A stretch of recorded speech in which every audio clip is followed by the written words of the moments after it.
Yes, I am. Very good. Very good. Good morning or afternoon. We are starting our session on the first session on the last day of this conference, and the first talk will be given by Masoud Zargar with new bounds for spherical codes and latest packings. Masoud, off to you. Yes. Thank you for the invitation to speak here. So today I will talk about new upper bounds for spherical codes and sphere packings. Joint work with Nasser Sardari.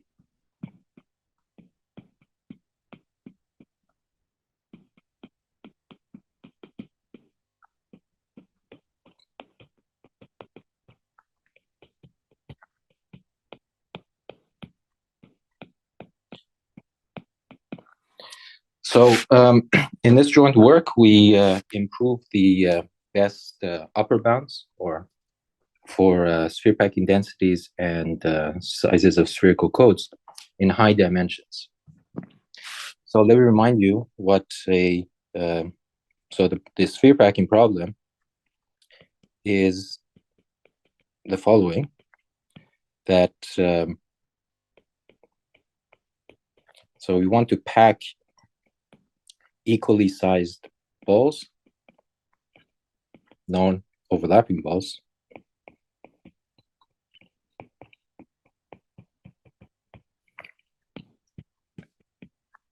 in Rn in the optimal way, meaning that it has the maximal density.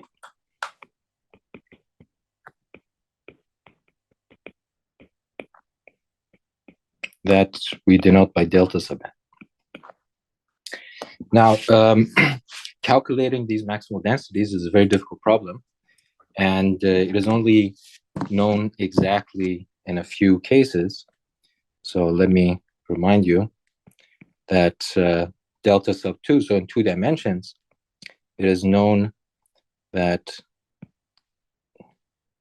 the maximal density is equal to pi over 2 root 3, which is approximately 0.9069, and it's a result of Toth, if I'm pronouncing it correctly, from 1942. And in 3 dimensions, this was the Kepler conjecture, and it says that it's equal to pi over 3 root 2, which is approximately 0.74048, and it was open for a very long time until it was proved by Thomas Hales around 2000. I believe the proof was announced in 1999, but it was, there was a computational aspect of it that was dealt with over the next decade after the paper was announced. In 8 dimensions, it is known that it's equal to pi to the 4 over 384, which is approximately 0.25367. And this is a consequence of Vyazovska's recent work from 2017. And I believe about a week after that, it was also settled in dimension 24, which is pi to the 12 over 12 factorial, which is approximately 0.0019, 2957. The numbers don't really matter that much. And again, Kohn, Kumar, Miller, Radchenko, and Vyazovska.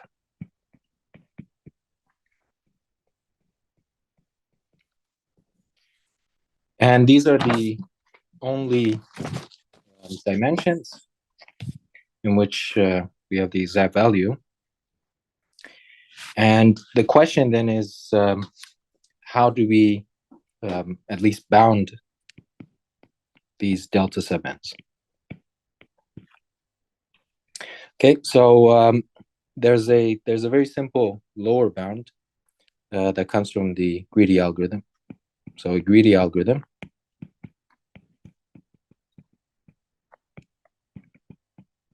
gives that delta n has to be at least 1 over 2 to the power of n.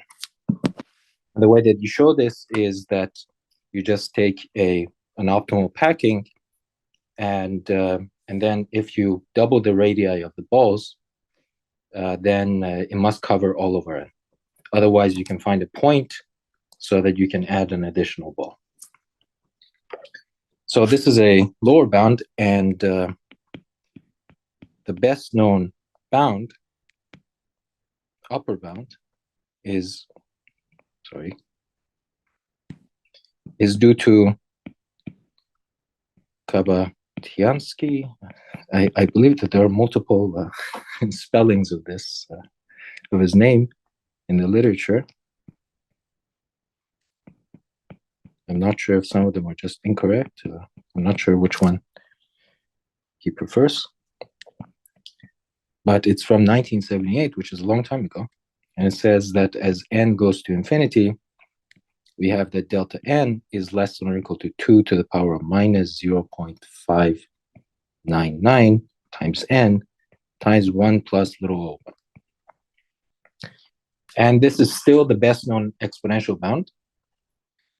It is expected that this exponent can be improved, this exponent over here, but to what extent it is not clear. I believe that there was a conjecture in the literature that perhaps this upper bound and the lower bound should asymptotically be the same, but I have no opinion about it. So how are these upper bounds obtained? So the method that people use is so either a linear programming bound or a semi-definite programming.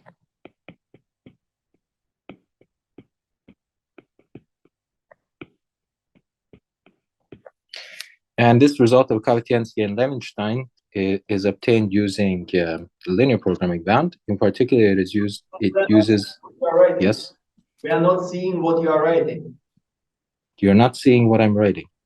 Right. The last we saw is the Kabatiansky-Levenstein theorem. Oh, really? You don't see linear programming or semi-definite? You see the first letter L. After that, it was. Oh, I see. I believe it's internet connection. Well, this is inconvenient. Is it fixed now, or do you see the sharing screen? Maybe. Pardon me? Very good, yes. Okay. As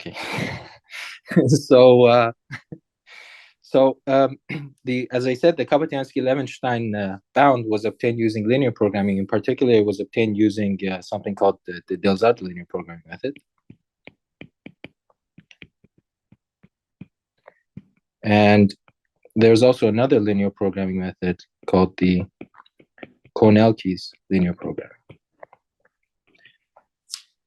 And the Kornelke's linear programming method is based on the Poisson summation formula, while the Delzard linear programming method is primarily based on Jacobi polynomials. And it's used to give bounds on spherical codes. And then you can relate bounds on spherical codes to sphere packing densities, while the Kornelke's linear programming method directly addresses the sphere packing densities. So let me define spherical codes.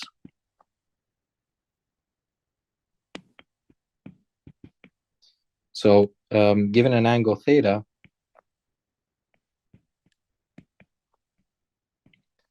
a theta spherical code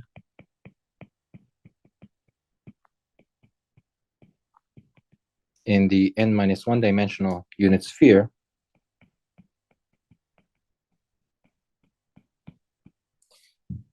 is a subset, let's say, x1. Yes? We lost it again. Again. So it seems that whenever you don't see my screen, I have to stop share and then share again for some reason. Okay, so it's a subset of the unit sphere such that any 2 points have angle at least theta, meaning that their inner product is at most cosine of theta. Yeah, and then Mn sub theta is defined to be the maximal size of such a spherical code, theta spherical code.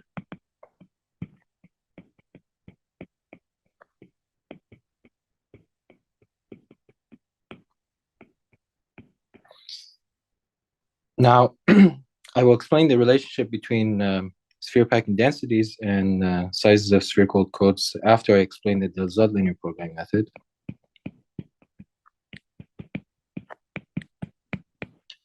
And the idea over here is that you take a measure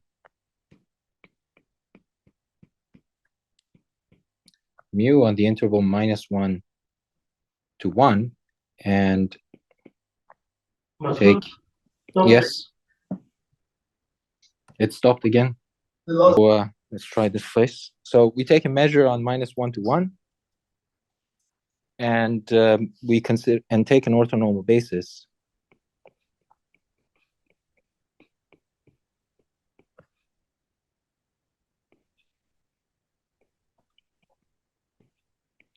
Pi, I greater than or equal to 0 of the polynomial ring in one variable with respect to the inner product given by integrating the product of functions with respect to this measure. Okay, so that the degree of Pi is equal to I and Pi of 1 is greater than 0. Now, it is known that these P sub, okay, I'm sorry. So suppose now that P sub k define a positive definite function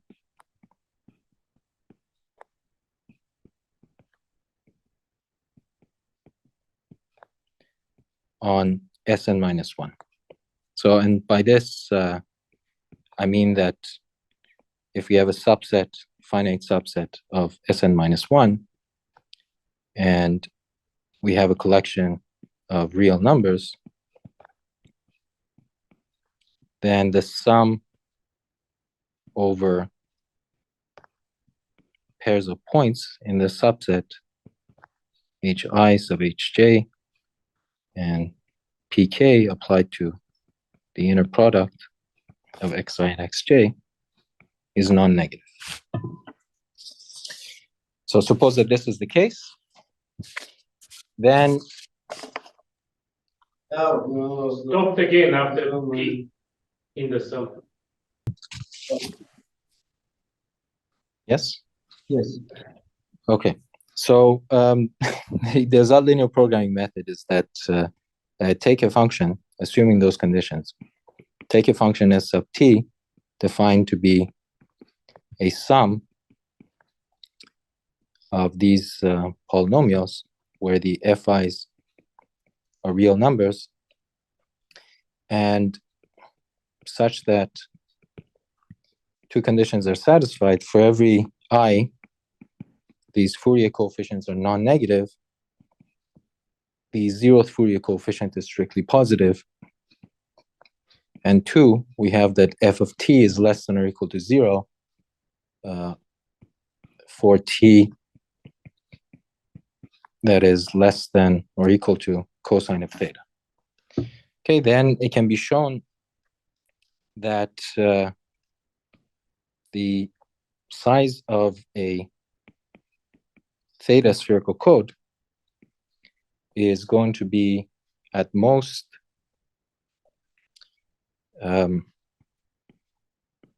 f of t, f of 1, I'm sorry,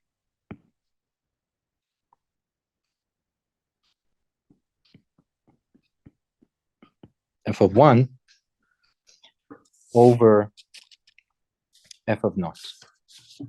Now, a particular class of such polynomials, as I said, they come from Jacobi polynomials. They're actually Gegenbauer polynomials. And the measure is given by 1 minus t squared to the power of n minus 3 over 2 dt. So for this particular measure, this is the bound that we obtain. Okay. So, and let me skip why this bound is obtained, but essentially it's a comparison between a geometric side and a spectral side. And there's also a Krohn-Elkes linear programming method. Let me state the conditions.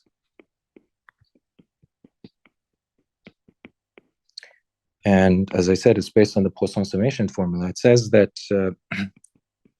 for nice enough functions,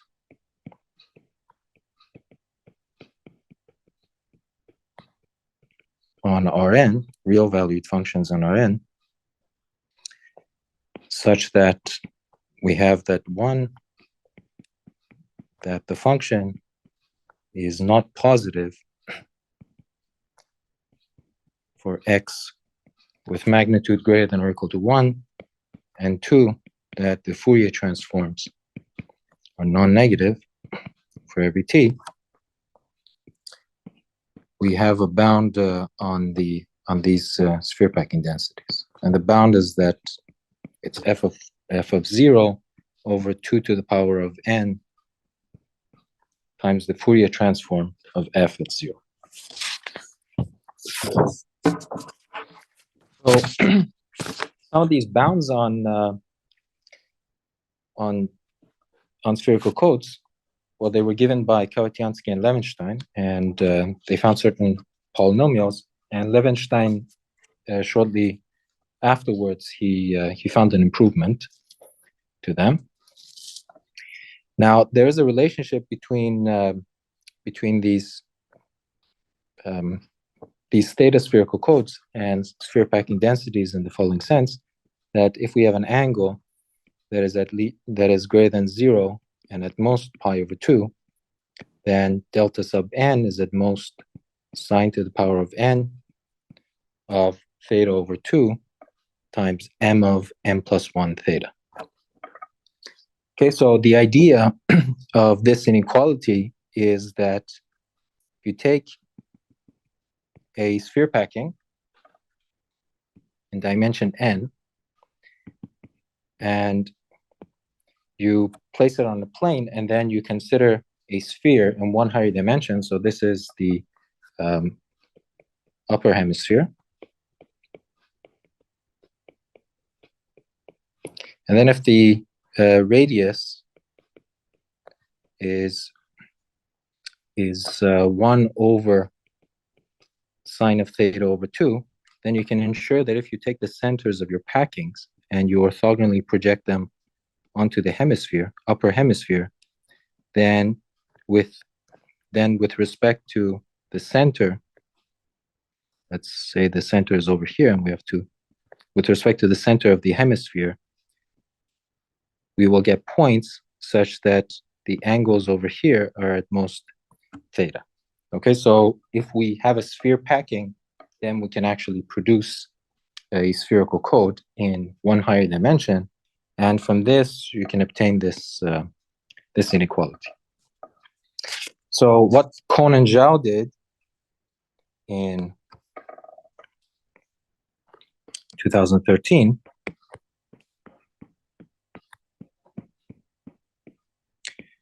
was that they improved this by not going to one higher dimension.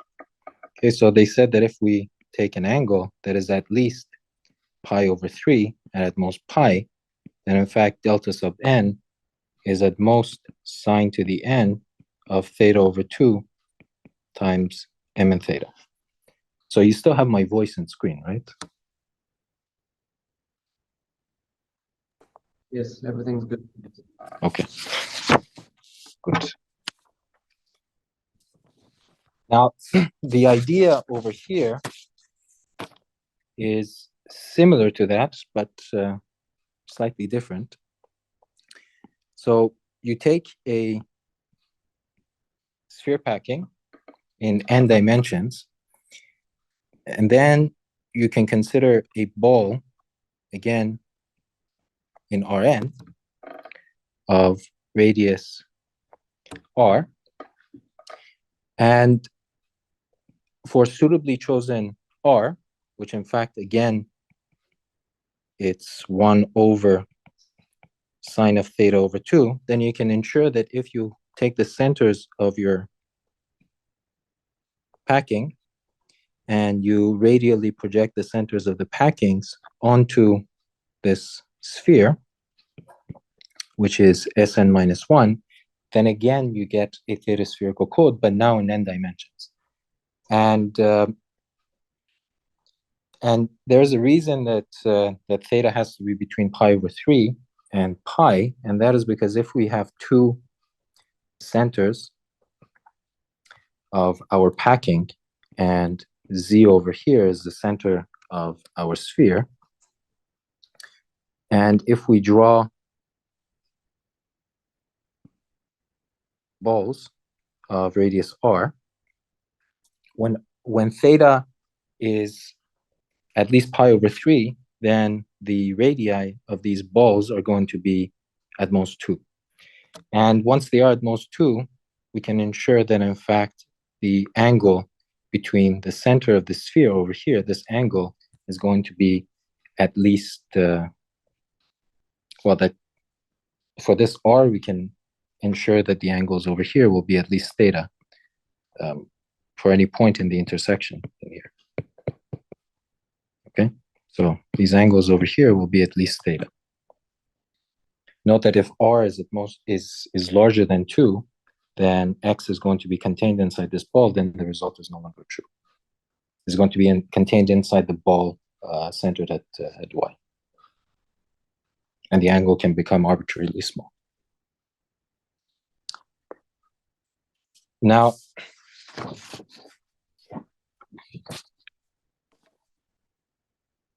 these are comparisons between sphere packing densities and spherical codes, but in fact there is a way of relating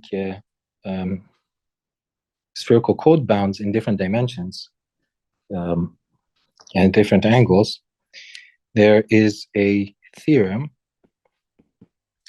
I believe it is due to Sidelnikov,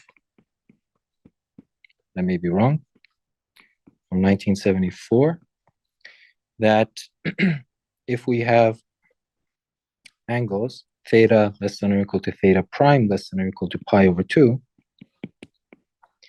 then mn theta is going to be at most m of n plus 1 theta prime over mu sub, so some quantity that I will not describe. So what is this quantity mu sub n theta prime? So let's take a sphere, let's say Sn minus 1. This is the mass of a cap. So by mass, I mean the volume of the cap over the volume, the total volume of the sphere, such that if you take any 2 points on this boundary, such that the angle that they make with the center is at least theta, and then you then measure the angle with respect to the center of this disk over here, then this angle over here will be at least theta prime. Okay, and you can explicitly calculate what this is. So this is the distance of this disk to the center is given by sine of theta over 2 divided by sine of theta prime over 2. So by that, I mean this distance over here. Now, what Kabatiansky and Levenstein did, let me write this as KL, in 78, is that they showed that mn theta, so they constructed these polynomials, and then they showed that, in fact, the bound that they get from this Delza linear programming method with their polynomials combined with this result of this result over here, when compared to an angle theta star, where theta star is approximately 63 degrees and theta is less than theta star, is exponentially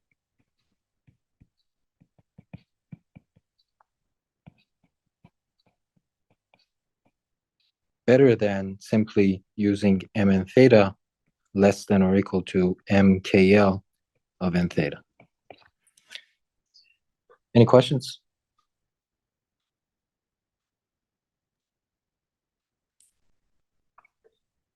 No?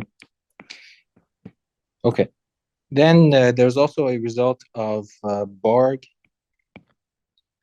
and Musin from 2007, and they say that under certain conditions that I will not write down, under certain conditions on theta less than theta prime, mn theta is less than or equal to m of n minus 1 of theta prime over mu sub n of minus mu sub n of theta prime. Now, there's again a geometric argument for this that perhaps there isn't time to explain, but let me state a proposition that is really a consequence of concentration of mass on spheres. It's due to Sardari and myself from 2020 that says that for theta less than theta prime less than pi, we have that mn theta is less than or equal to mn minus 1 of theta prime over mu n of theta prime times 1 plus big O of n e to the minus nc as n goes to infinity, where c does not depend on it. So it only depends on theta and theta prime.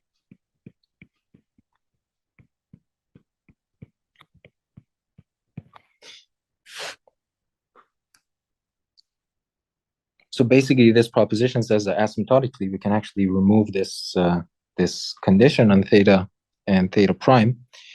The idea is pretty similar to this, except that if we remove the condition, then this bound over here, it's not going to be this bound, but it's going to be mu n of theta less than or equal to this quantity, but divided by the mass of a certain strip that is close to the boundary over here. So there's a certain strip,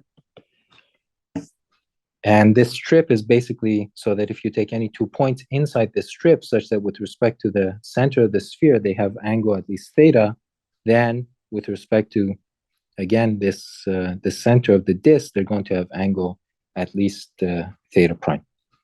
So it is not true necessarily that that it'll hold inside this entire cap, but you enlarge, you move a little bit away from this boundary, and you can still ensure that for any 2 points that are sufficiently far apart with respect to the center of the original sphere, then again we're going to have points that are sufficiently far apart with respect to the center of the disk. Now, what Kohn and Zhao did in their paper is that they actually showed that the bound delta n less than or equal to sine n to the theta over 2 m n theta less than or equal to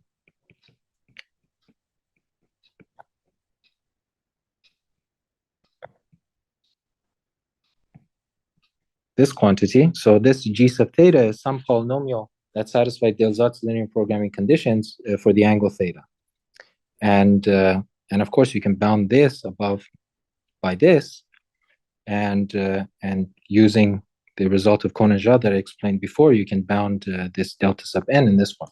And what Conan-Zhao did is that they showed that, in fact, you can construct a certain function that satisfies the Cohn-Elkies linear programming method, the conditions over here, so that if you do this calculation for it, then what you get is exactly this side over here. Okay, so what this says is that the Cohn-Elkies linear programming method is at least as strong as this Delza linear programming as far as bounding sphere packing densities using this method is concerned. Now, their idea, the way that they constructed the function, is that they consider a function h of xy for xy in Rn that depends only on the distance between x and y, that is given by integrating a certain function, and I will explain what this function is doing. It has a very simple geometric interpretation.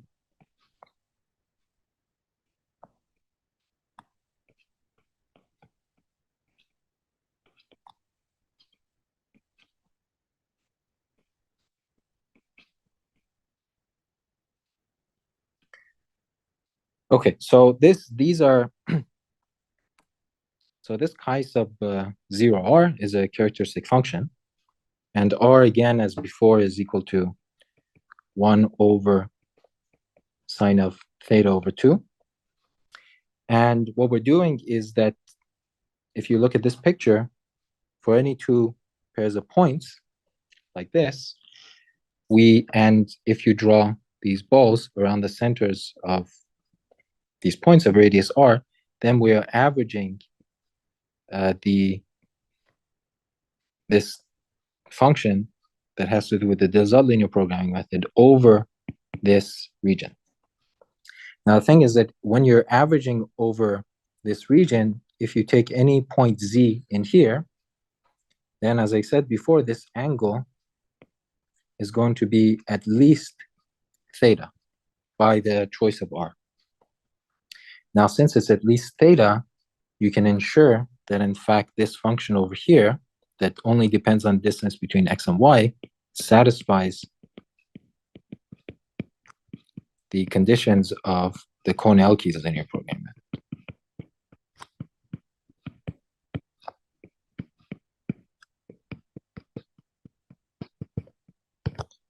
And the heart of it is basically that if you take x and y, and you have that x and y is at least 1. Well, if we take packings that are like radius 1/2 packings, because there's a scaling over there, but that doesn't really matter. Then, since these points are going to be sufficiently far apart, the centers of packings, then for any this function over here is going to be negative.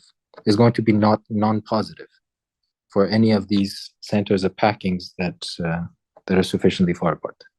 Okay, and this is how you get that h of, let me define abuse notation and define this to be h of x, y when x minus y is equal to t. Okay, and from this, you get this second condition, this first condition of the Cohn-Elkies bound. Now, if you look at this argument over here, there's a certain loss in it. The loss is that we are in this geometric argument, we are ensuring point-wise non-positivity of the integrand when we're integrating over here. So you could hope that in fact, you could expand this intersection, meaning that you could take an r that is larger than it was before and still ensure that this function satisfies this negativity condition, that h of t is less than or equal to 0 for t that is at least 1.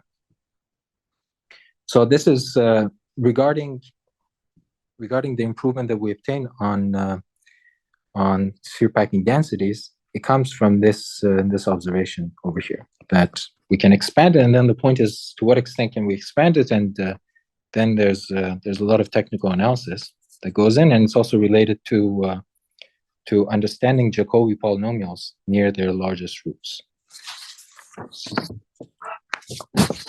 So let me just make a comment that though we are only expanding this R over here, we're adding a delta to it, just making it a little bit larger and determining to what extent we can expand it.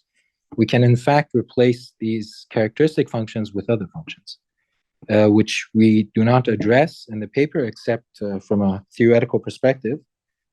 But an interesting question is, can we take functions that are not characteristic functions over here? So can we get better bounds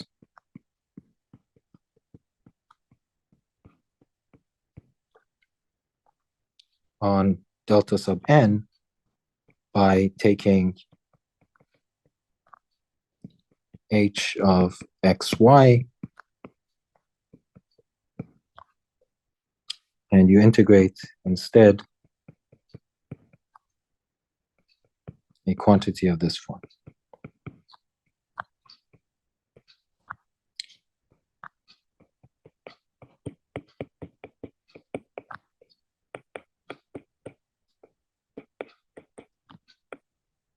And I think that some things could be done, but already the characteristic function case was to be honest quite annoying.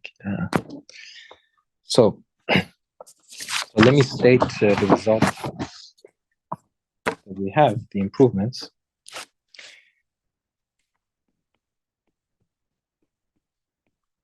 So a simplification of one of our theorems says that for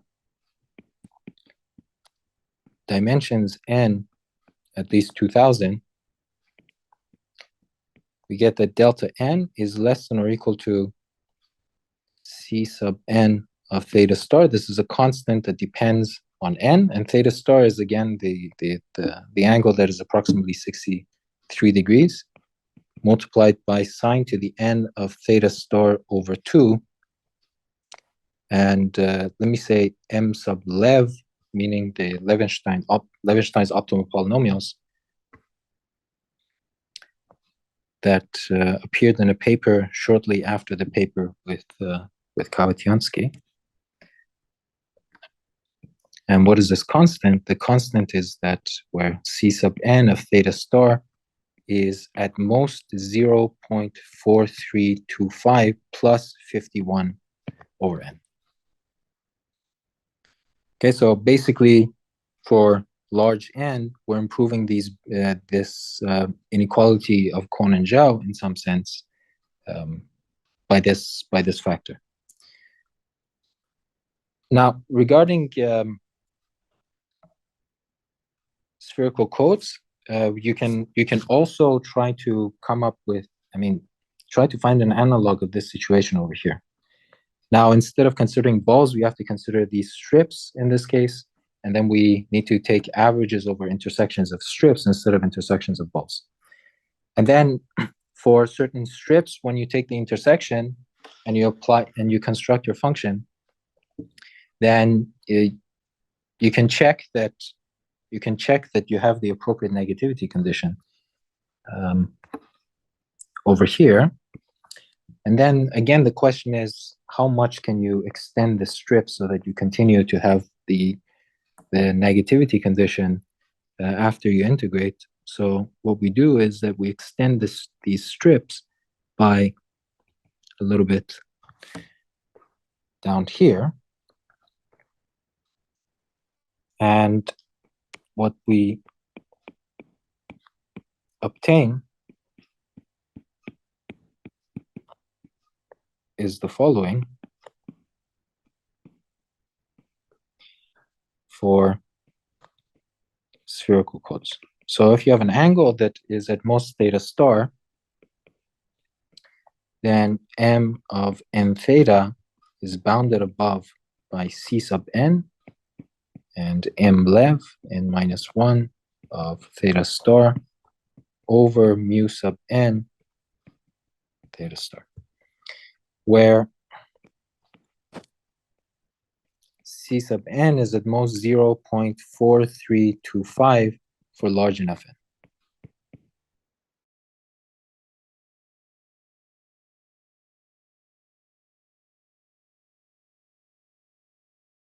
Okay, so it's actually interesting that these two constants are the same, because when you go into the analysis, they diverge quite a bit at the very beginning, and for some reason they give this same constant, and I don't have a conceptual argument for it. So let me comment a little bit on some interesting questions that arise. So I did some numerics, and the numerics suggest that in fact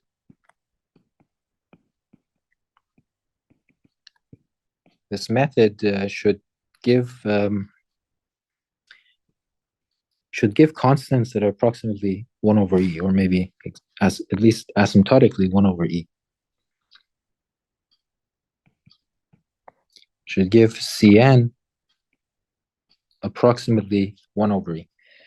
Now, I'm guessing that it's 1 over e because at some point our computers could not take the computations, and the numbers were seem to be very close to 1 over e. So this is the only reason that I'm saying it's 1 over e, and the method itself does have a loss in the analysis.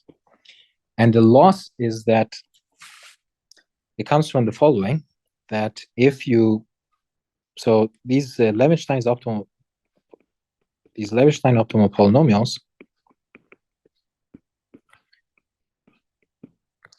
are given in terms of Jacobi polynomials.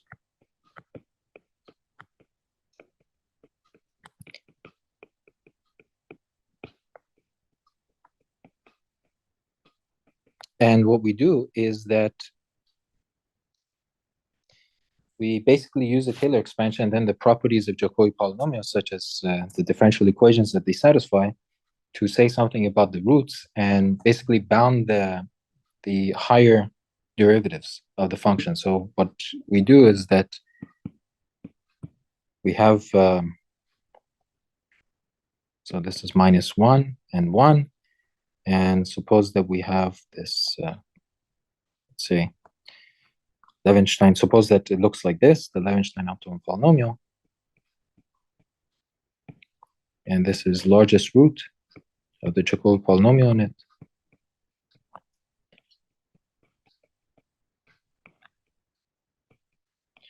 And what we're doing is that we're actually taking this function and we're trying to understand it in the neighborhood of this point. So our estimates, what they're doing is that we are estimating this function using a Taylor expansion around this point, and we're keeping just a little piece of the negative part, and then we want to see how much we can go to the right. So this over here corresponds to basically cosine of theta, and we want to know, so when we're talking about enlarging the radii, it's basically asking to what extent can we go to the right over here, and how much more mass can we add. So basically we are forgetting all these regions over here in our computations, because well, we don't know how to deal with them. But on the other hand, when we do the numerics, we do consider these regions over here. So which is why the numerics are suggesting a better value of 1 over e, and maybe better. I'm not sure about this. And another part of the complication in the proof is basically we have to understand the triple density functions that appear in the analysis, and that's another part of the complication in the proof. So I think that these two questions could be interesting to see how to improve this 1 over e, and the other one is it possible to take other functions other than these characteristic functions? And I will stop here. Thank you. Let's take this picture. Thank you for the interesting talk. Let me call the questions from the audience. Thank you very much.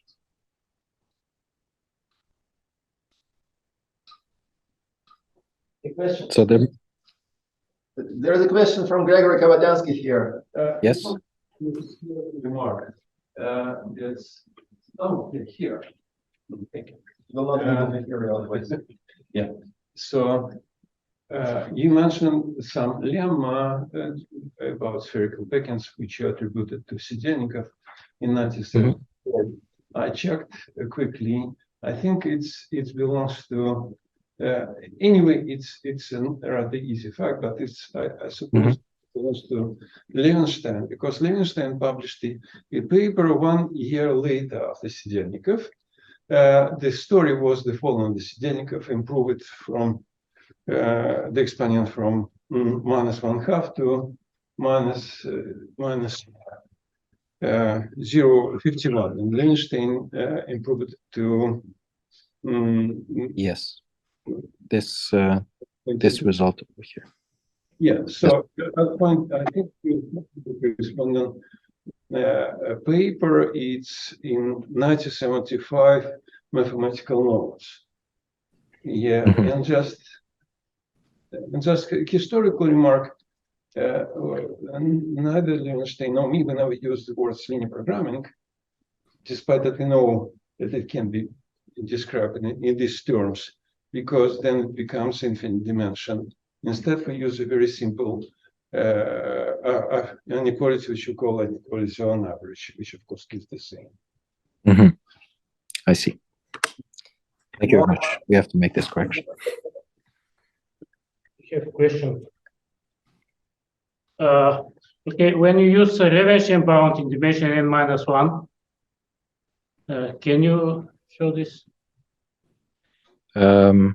This one over here, this result.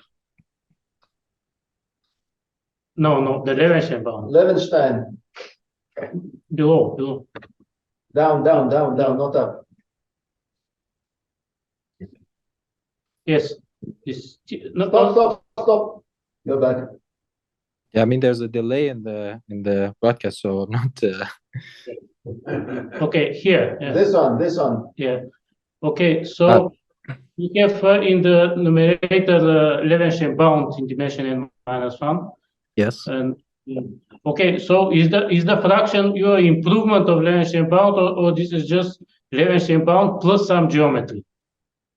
It's Levenshtein bound, and then and then there's this C sub n that we want to find. Yes, plus some geometry. It's analysis mostly. Let's say it's analysis. In your archive paper, you have constructed some improvements of Levenshtein bound. Is this applied here? Yes.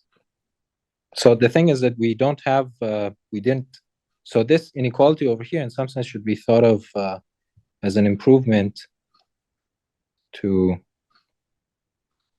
this Barg-Musin bound, or this bound over here, which is in this proposition. So you can see that there is no constant over here. Okay. Anything else? Well, if I may say something briefly, two observations here. First, you were contrasting Delsart and Konelkis bound. You know, the perception is that this is essentially the same method. They really relied both on Fourier analysis and on Poisson summation. And it all starts with Delsart for the Hamming space and association schemes in general. And then after that, it was developed to all two-point homogeneous spaces in Kabatansky, Levenstein, and Konelkis really followed the same blueprint, except that they went to the non-compact space. So this is pretty much the same method. Yes, Yes, the idea is exactly the same. It's just a comparison between a spectral site and a geometric site. So it should And the not. argument, the argument that you should have such a bound is easy. And then there is another little remark here where you said that the characteristic functions of the balls or stripes could be replaced by some other you place some densities on the balls. In fact, that actually was explored in a famous paper by Blichfeld, where he derived a bound on spherical codes and packings, and he really placed densities on the balls. And maybe you can somehow reuse that idea together with your suggestions. So just take a look, Blichfeld, 1950s. Could you please send me the paper? Yes, I can. I have it in my computer. Yes. Okay. Thank you very much. Thank you. That's it. Thank you again for the very interesting talk. Let's start starting the second talk of this session. Didn't keep the secret. It will be given by Oleg Musim. Oleg does not need an introduction, and he will not get on. Thank you. My talk consists of two parts. The first part already, almost everything already know, but I will go through this first part briefly. Maybe give you more details in some, especially for four-dimensional case. Here we have. Okay. You can see three-dimensional, the best configuration. I mean, for kissing numbers, because my main example will be dimension 4, and dimension I'm working for during 2 years. We work together with a group of researchers. To prove uniqueness of kissing arrangement in four dimensions. But now we have only three-dimensional here. But in three-dimensional very, very different from 4 dimensions, because in 3 dimensions we know that we have gaps between kissing arrangement when we have a 12 spheres around one, central one. In 4 dimensions, it is different. Let me discuss the status of current status of the kissing number problem. We know actually only how many cases. 6 cases. First 2 trivial. Actually only 4 cases, but the dimension 4 actually in some sense is still open, because the extremely important part to prove uniqueness. It is necessarily step 4 to prove that D4 is the best packing, sphere packing, and also know it's already open. I don't know how many years. Discussed even some numerical. I remember when I interested 20 years ago, more than 22 years ago. I remember also some numerical computations, numerical confirmations that the kissing arrangement is unique up to isometry. Okay, I will give you some more details. Let us start from my lovely Z24 cell. Already mentioned this. The 24 cell. It is actually we have 5 platonic solids in dimension 3 and 6 regular polyhedrons in dimension 4. And the 24 cell, it is one of the most magic, because the 24 cell it is a self-dual. Because we have like octahedron and cube, right? They do each other. But in this case, we have a self-duality. That is why probably we have a polarization problem with the solution. Because we have like octahedron is optimal for minimum energy problem, but you said that cube is a polarization problem. I don't know. It's just calculation. How to define 24 cell is very easy. We have the vectors that components have. We have all components are plus or minus 1. If we can count that there are 24 such 24 vectors, and if you took this as a vertices, that form a vertices of this 24 cell, that is convex hull of this vector, so this 24 vectors. And it was discovered in 1842 by famous geometers Ludwig Schwabe. And its facets are 24 regular Tahiti. Here we can see two-dimensional projection. I don't think you can see something, but it's clear that it's something regular. What about this one? Can you recognize? You know what is the sculpture? No, where is it? Penn State. Adriano Cniano, the mathematician and faculty of this department, he made this one.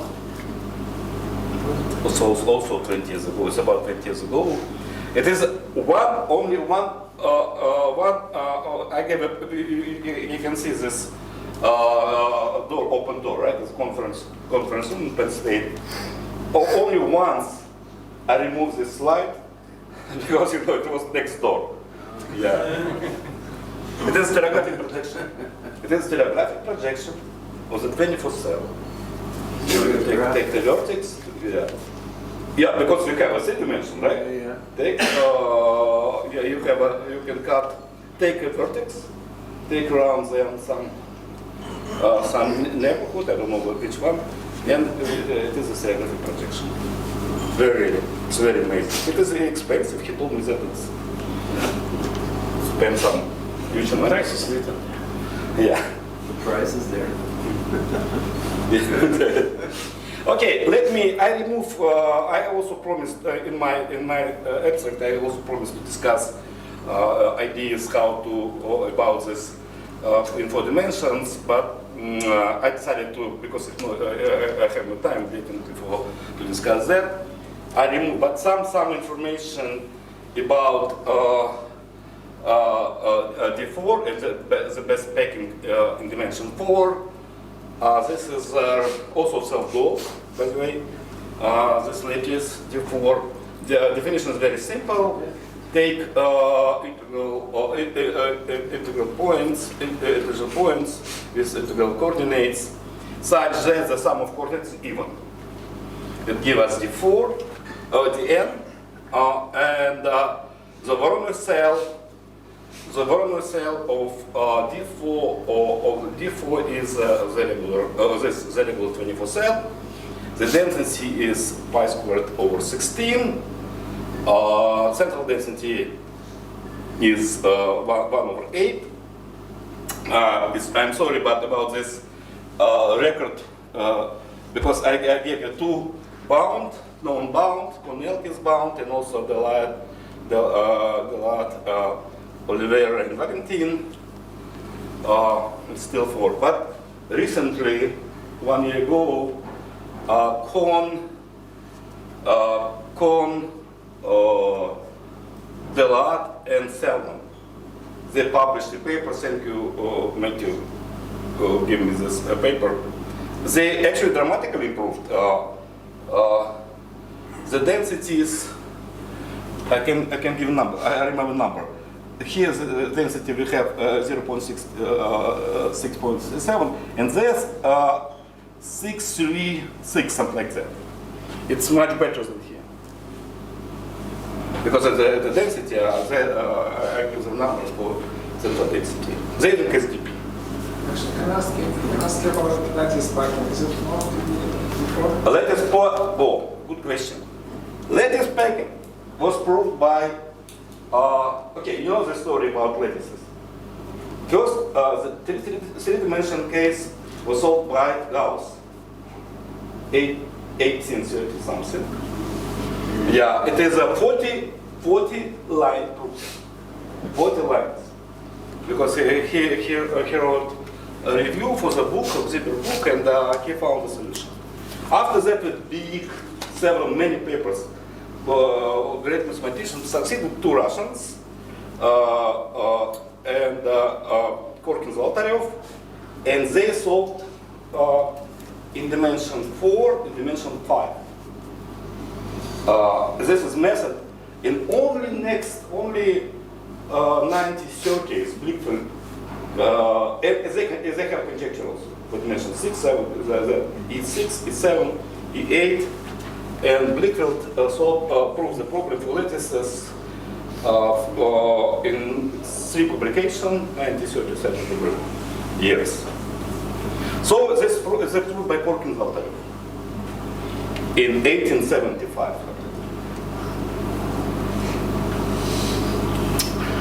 Okay, it's the next interesting conjecture that it is we have completely different situation in 4 dimensions if you compare with 3 dimensions.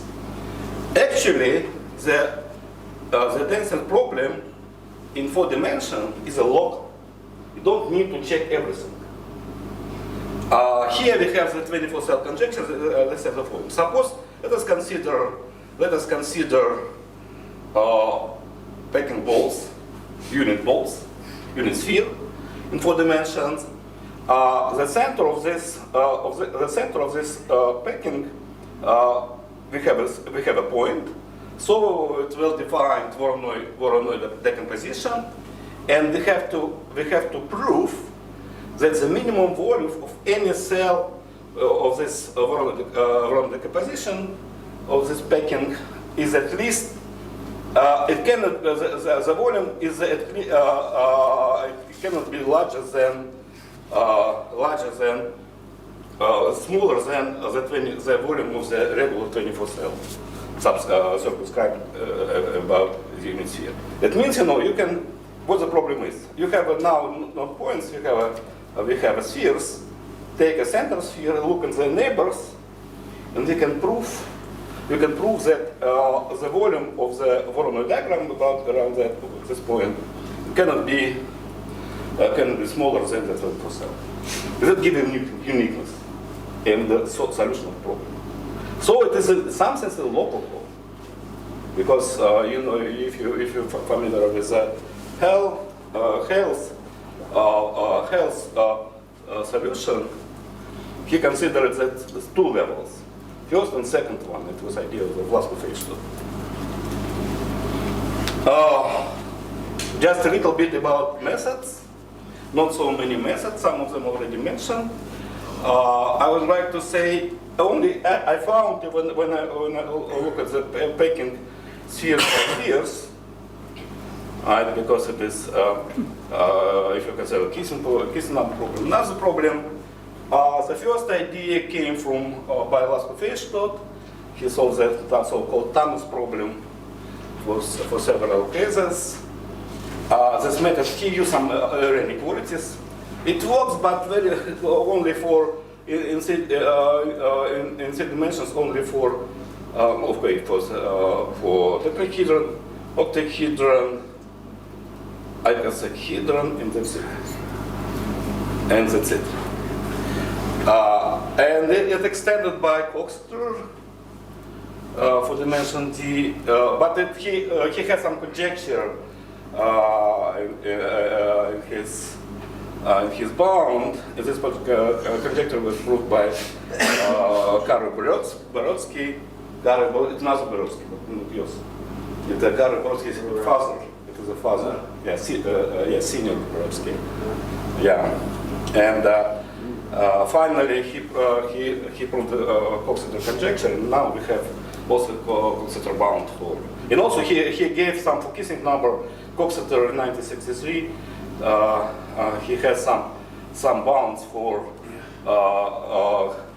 Kissing number in dimension 4. His bound was 26. No. Okay. The second idea came from Schut and van der Waerden, and several more German mathematicians also participated in several papers. Dancer, for instance, he considered some cases. They invented so-called method is called contact graphs, or neighboring graphs. You can see the graph like join center of spheres by H for neighbors and consider this construction. Okay. By the way, no actually high-dimensional. It only there are many applications in dimensions, and of course the Giese number in dimensions is solved by Schut and van der Waerden in 1953 using this method. But however, high-dimensional is actually not a lot of applications of that. And today we discuss a little bit more. We've already discussed here the methods that LP and SDP method that started in 1970s, and for spherical case, this famous Bersat-Gutel-Seidel in Kapatansky-Levitz yeah, and the first proof for kissing number dimension in dimension of in dimension 8 and 24. It was done by Levenstein independently on Lischke's law. And the Bashok and Wang team invented SDP 2008, already 15 years. Oh? 7 archive. 7. No, it is. I'm talking about Scrabble. Yeah, I agree. Such means because of the before was application for having spaces. Yeah, and they based on his idea, they found also 3-point bound. Now it's called 3-point bound, and later it's true. Yeah, but okay, but for spherical they for spherical yes. Oops. Okay, I'm sorry, but already we have a very detailed presentation about this 2-point homogeneous spaces and zones of spherical function. Yeah, here just I give a, we already mentioned some main theorem that all these orthospherical functions, they satisfy so-called Poisson semi-definite because they have this property. Okay, let me briefly explain. I will try to explain a little bit more details. I will give you more details about this bound. But here you can see. Give me something to show that. What? Yes, we have a pointer. Take it. No, okay. Okay, this is a famous Delsat bound. For Delsat bound, the next it was actually it is mine bound. I'm using. I will explain later. I'm using that not necessarily the function f will be less than 0 with the interval, the corresponding interval. I also give and I have to find the maximum. The next bound in Bashok-Valentin bound using SDP bound. And my recent bound, 2019, I just to combine for the second bound and the third bound, it is a combination of these two bounds of using SDP bound. Yeah. But I'm sorry, but I just only do you know? Be careful with this. It's dangerous. Yeah. I will give you more details about that, a little bit more details, because it is very technical. I submitted paper. Okay, I don't submit a paper. It's a paper in archive already for years, but I not submitted to any journal. Okay. Here, okay, the short historical remark about Delsat bound, or Kapatansky-Levitz. but it's not here, right? Usually, when Kvachansky is here, I say Kvachansky is staying. Those are bound. He always something. Okay, sorry. It is also already appeared using those are bound. We have also we have bounds for kissing numbers, upper bound of course. Yeah, and also solve the kissing number problem in two dimensions, 24 and 8 and 24. And also, what is important, using this, using Dosat bounds and this and so on, also they have a table up to 24. They give also upper bounds for kissing numbers. And they actually, this bound, this is low bound, is less in one. It is we had previous bound was 26, but this is low bound is Coxstar bound was 26. And now this low bound is 25. But what is good? No geometry, nothing, just like yeah. Oh, by the way. I just Peter is here, and Peter, I like this paper a lot because he used the same method and he proved symmetrical kissing number, right? A problem for up to dimension 80. Yes, yeah. It's very nice. It's simple. Just exercise. It was new only in 5 dimensions. All others were recovering the Lorentz bound. In 5 dimensions. No, your proof it was for 4, 5, 6, and 7. Yes, but it was kind of a repetition of Lorentz bound for the dipole. Okay, for real projective. It was published. Okay, he didn't specify for kissing numbers. Yeah, bound yes. Yeah. So in 5 dimensions. So when we said it is open problem, it is not open because for antipodal cases, Peter has solved the problem of this. How many? 30? How many? 93. 90, yeah, 30 years ago. We can That's say young pitch. Yeah. This idea, the idea is this idea how it's my bound for this combination of geometry analysis and geometry and Delsart method, LP bound. For that here we have the bound. Let me just explain.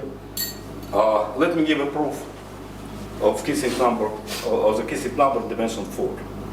Let us consider this explicit polynomial on degree 9. It's explicit polynomial, right? Yeah.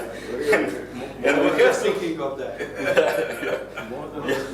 Yeah, and we have it here exactly 2 lemmas. Lemma 1 said that this sum S of P is greater or equal to m squared.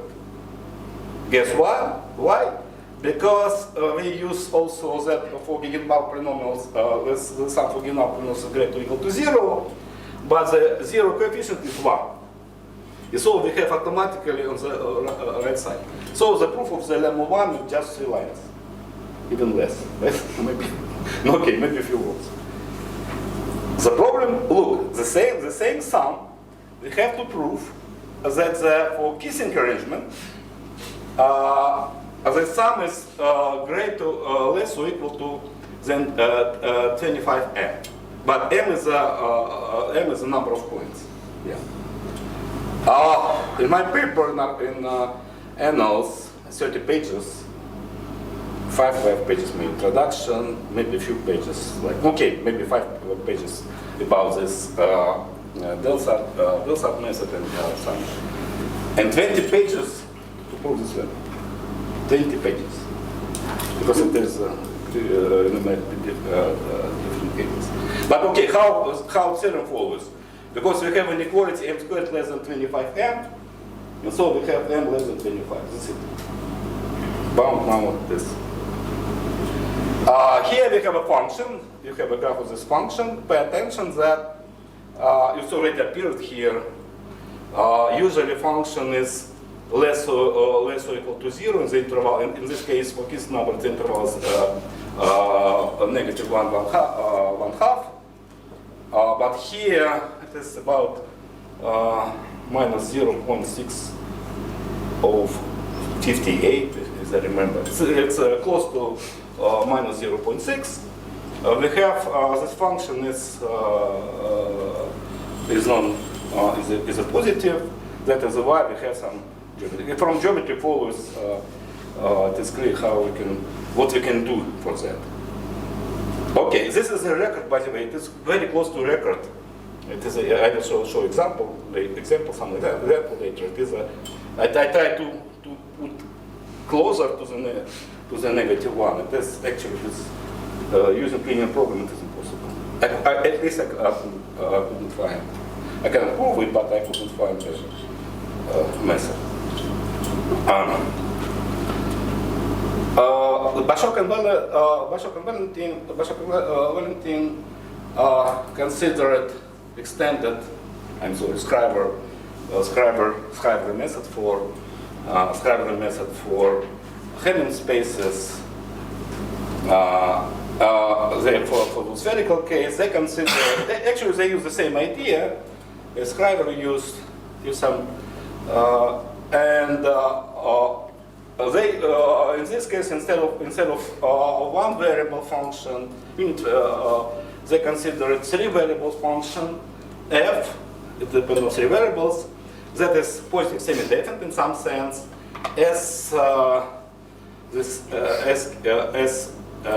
Kn. It is some basic matrices like just came from Gegenbaum polynomials from dimension n-1. It's his in dimension n. What else? F is a matrices also. That is a positive semi-definite, and actually we have several assumptions here that give us this bound. Yeah, there are some two versions of this bound. By in one paper they give this bound, in other papers they give a little bit different, but there is, of course, there is some connection between these two bounds. Okay. Here we can see what we can do for kissing number in dimension 4. For kissing arrangement in dimension 4 using different methods. The first method is LP that Adlishkin and Sloan in 1979 gave, and they obtained bound. This bound 25.558. By the way, Aristov and Babenko, and from Ekaterinburg, two mathematicians from Ekaterinburg, probably also it's about 20 years, they proved, it is a theorem, that this bound cannot be improved using LP bound. Yeah.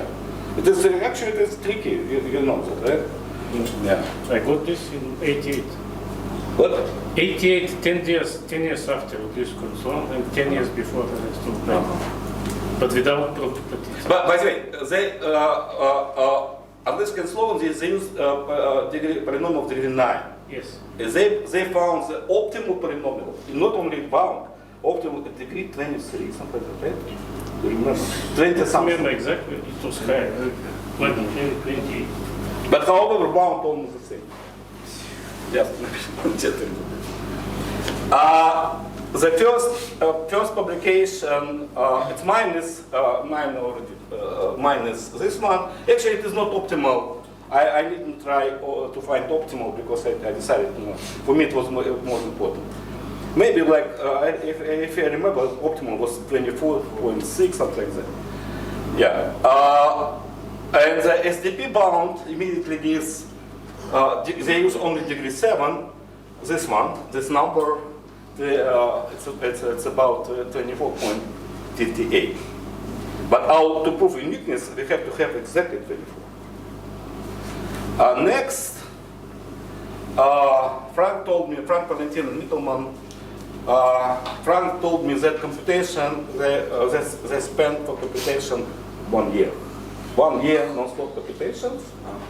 And they considered, you can see these polynomials, degree 11, 12, 13, 14. And you can see that it's very slow, but it decreasing. And that time, when they published the paper in experimental mathematics, I was a referee. So I was so excited. I asked him, Frank, what? He said, oh, you know, I'm sure that you will find the polynomial. It was 13 years ago. Nothing like that. Huge, the number of variables grows very fast, right? And only 8 years later, Machado and Oliveira, he's actually from Oliveira, yeah, it is from Brazil, but now Oliveira got a position in Netherlands, right? I think so. Yeah. They considered not a general case. And here they have some symmetries because they reduced dimensions and a little bit improve. But okay, it's now degree 16. We still not received 24. Yeah, that is I don't know any other attempts to even moreover if you ask David Delatte and Frank, do you believe that they can found this magic polynomial of degree 3 that give exactly 24? They don't know. Maybe, I don't know. Okay. We have to do something. And I decided it was actually, it is interesting, because Kohn and Vizovsky, Henry Kohn and Marina Vizovsky organized 5 years ago some in AIM workshop. It was there, by the way, Yeah. yeah, you remember that, right? So discuss what we can do with that. I mean, with DP, LP, and one of the most important for Marina, of course, you know, she's definitely interested about the dimension 4. Everyone is interested in dimension 4. So there's packing, but they knew that. Okay, and I gave a talk, first presentation. I decided, okay, what I can to repeat this part already. I don't know how many times I already gave the presentation, maybe 50 or maybe more.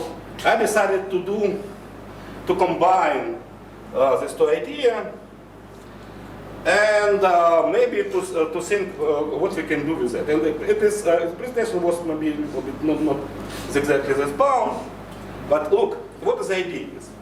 We consider what's the problem with our f.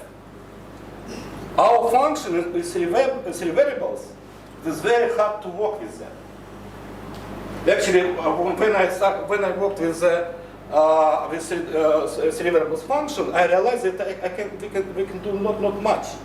We have no intuition. And my idea is the following: let us substitute it by some of the symmetric function. We have here g, right?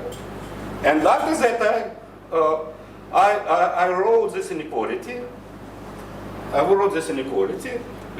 assume that our function is not related to that. This is the main, because we have two cases. We have to consider like when we have 2 points coincide.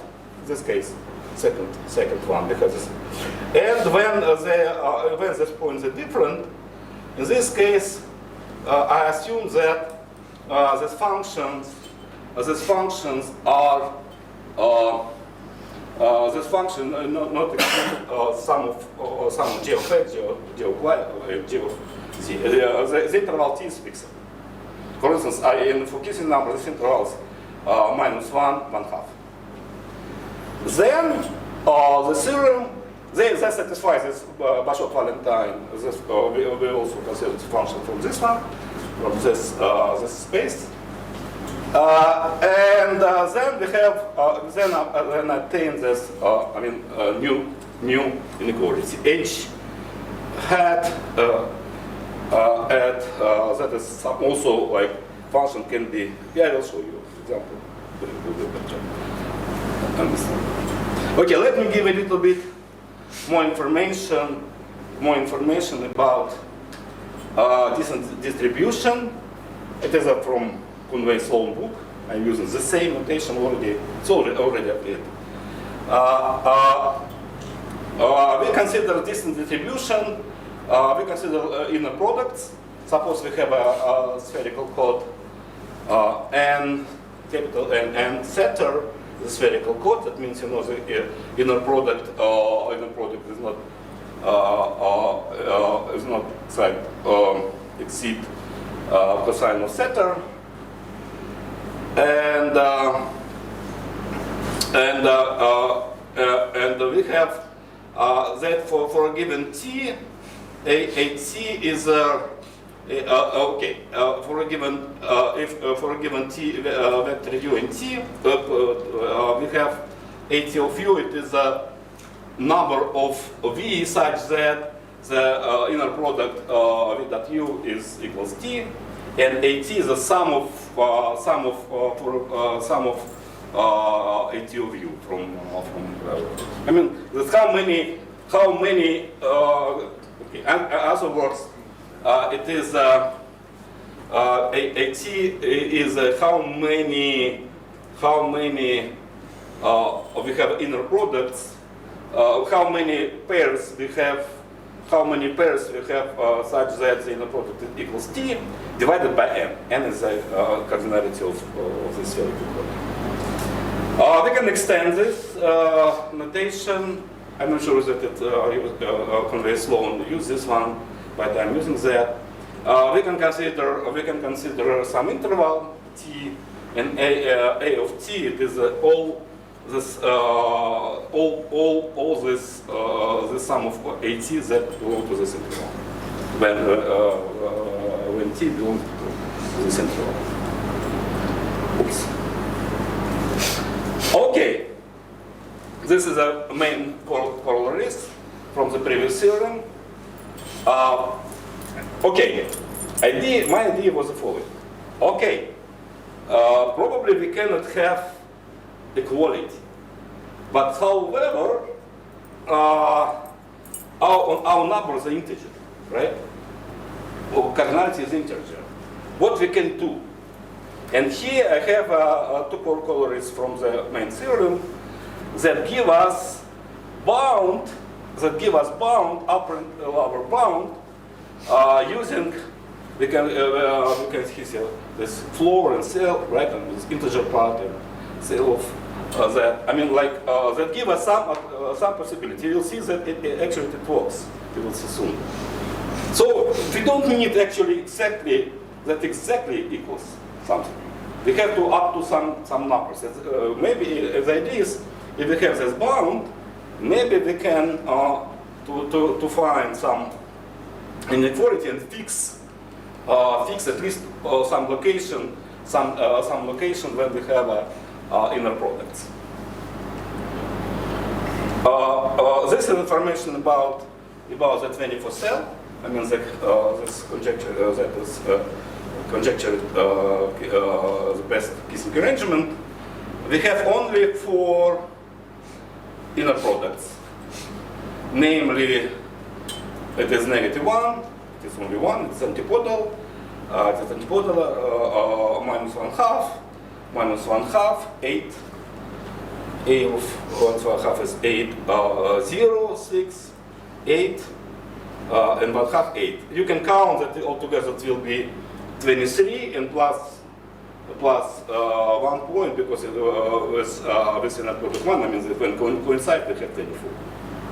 So we have the sum of this, the sum equals 23.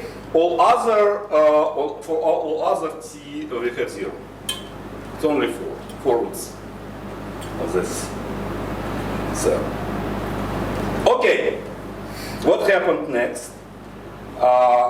it is after this presentation that I repeat, I prepared especially for this presentation, I mean the previous one. I just submitted to archive a paper, but I have some experience, but I'm not a programmer. Oh, in that presentation I met Marie Dossert, already mentioned at least a couple times. She's amazing, she's outstanding. Sasha Kolpakov, and I contacted them, sent this. No, they know about. They already also saw this in archive. I said, guys, can you help me? Let us solve the uniqueness problem using this new bounds. They agreed, and moreover, Marie said, okay, let us invite also Philip Mostro. He was also expert in SDP. He does not actually. 70%, 80% of everything done by Maria, and Sashka Popov helped Philip not so much.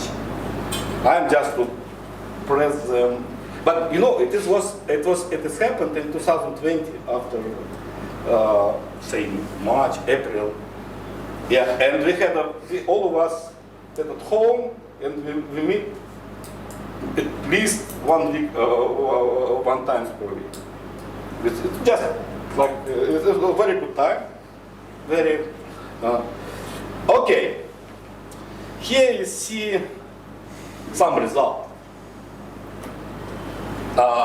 First of all, probably 1 year we spent, and we couldn't find some new result because we had bomb. And the problem is. I will show you later. The problem is we have a parameter. Okay, how we can find what kind of problem what parameter are for the SDP? And I said, okay, we like blind, nothing we couldn't see. And Marie, it's if you can compare with linear programming, SDP, you have to wait maybe 1 week. We use degrees, not like 15, 14, degree maximum 10.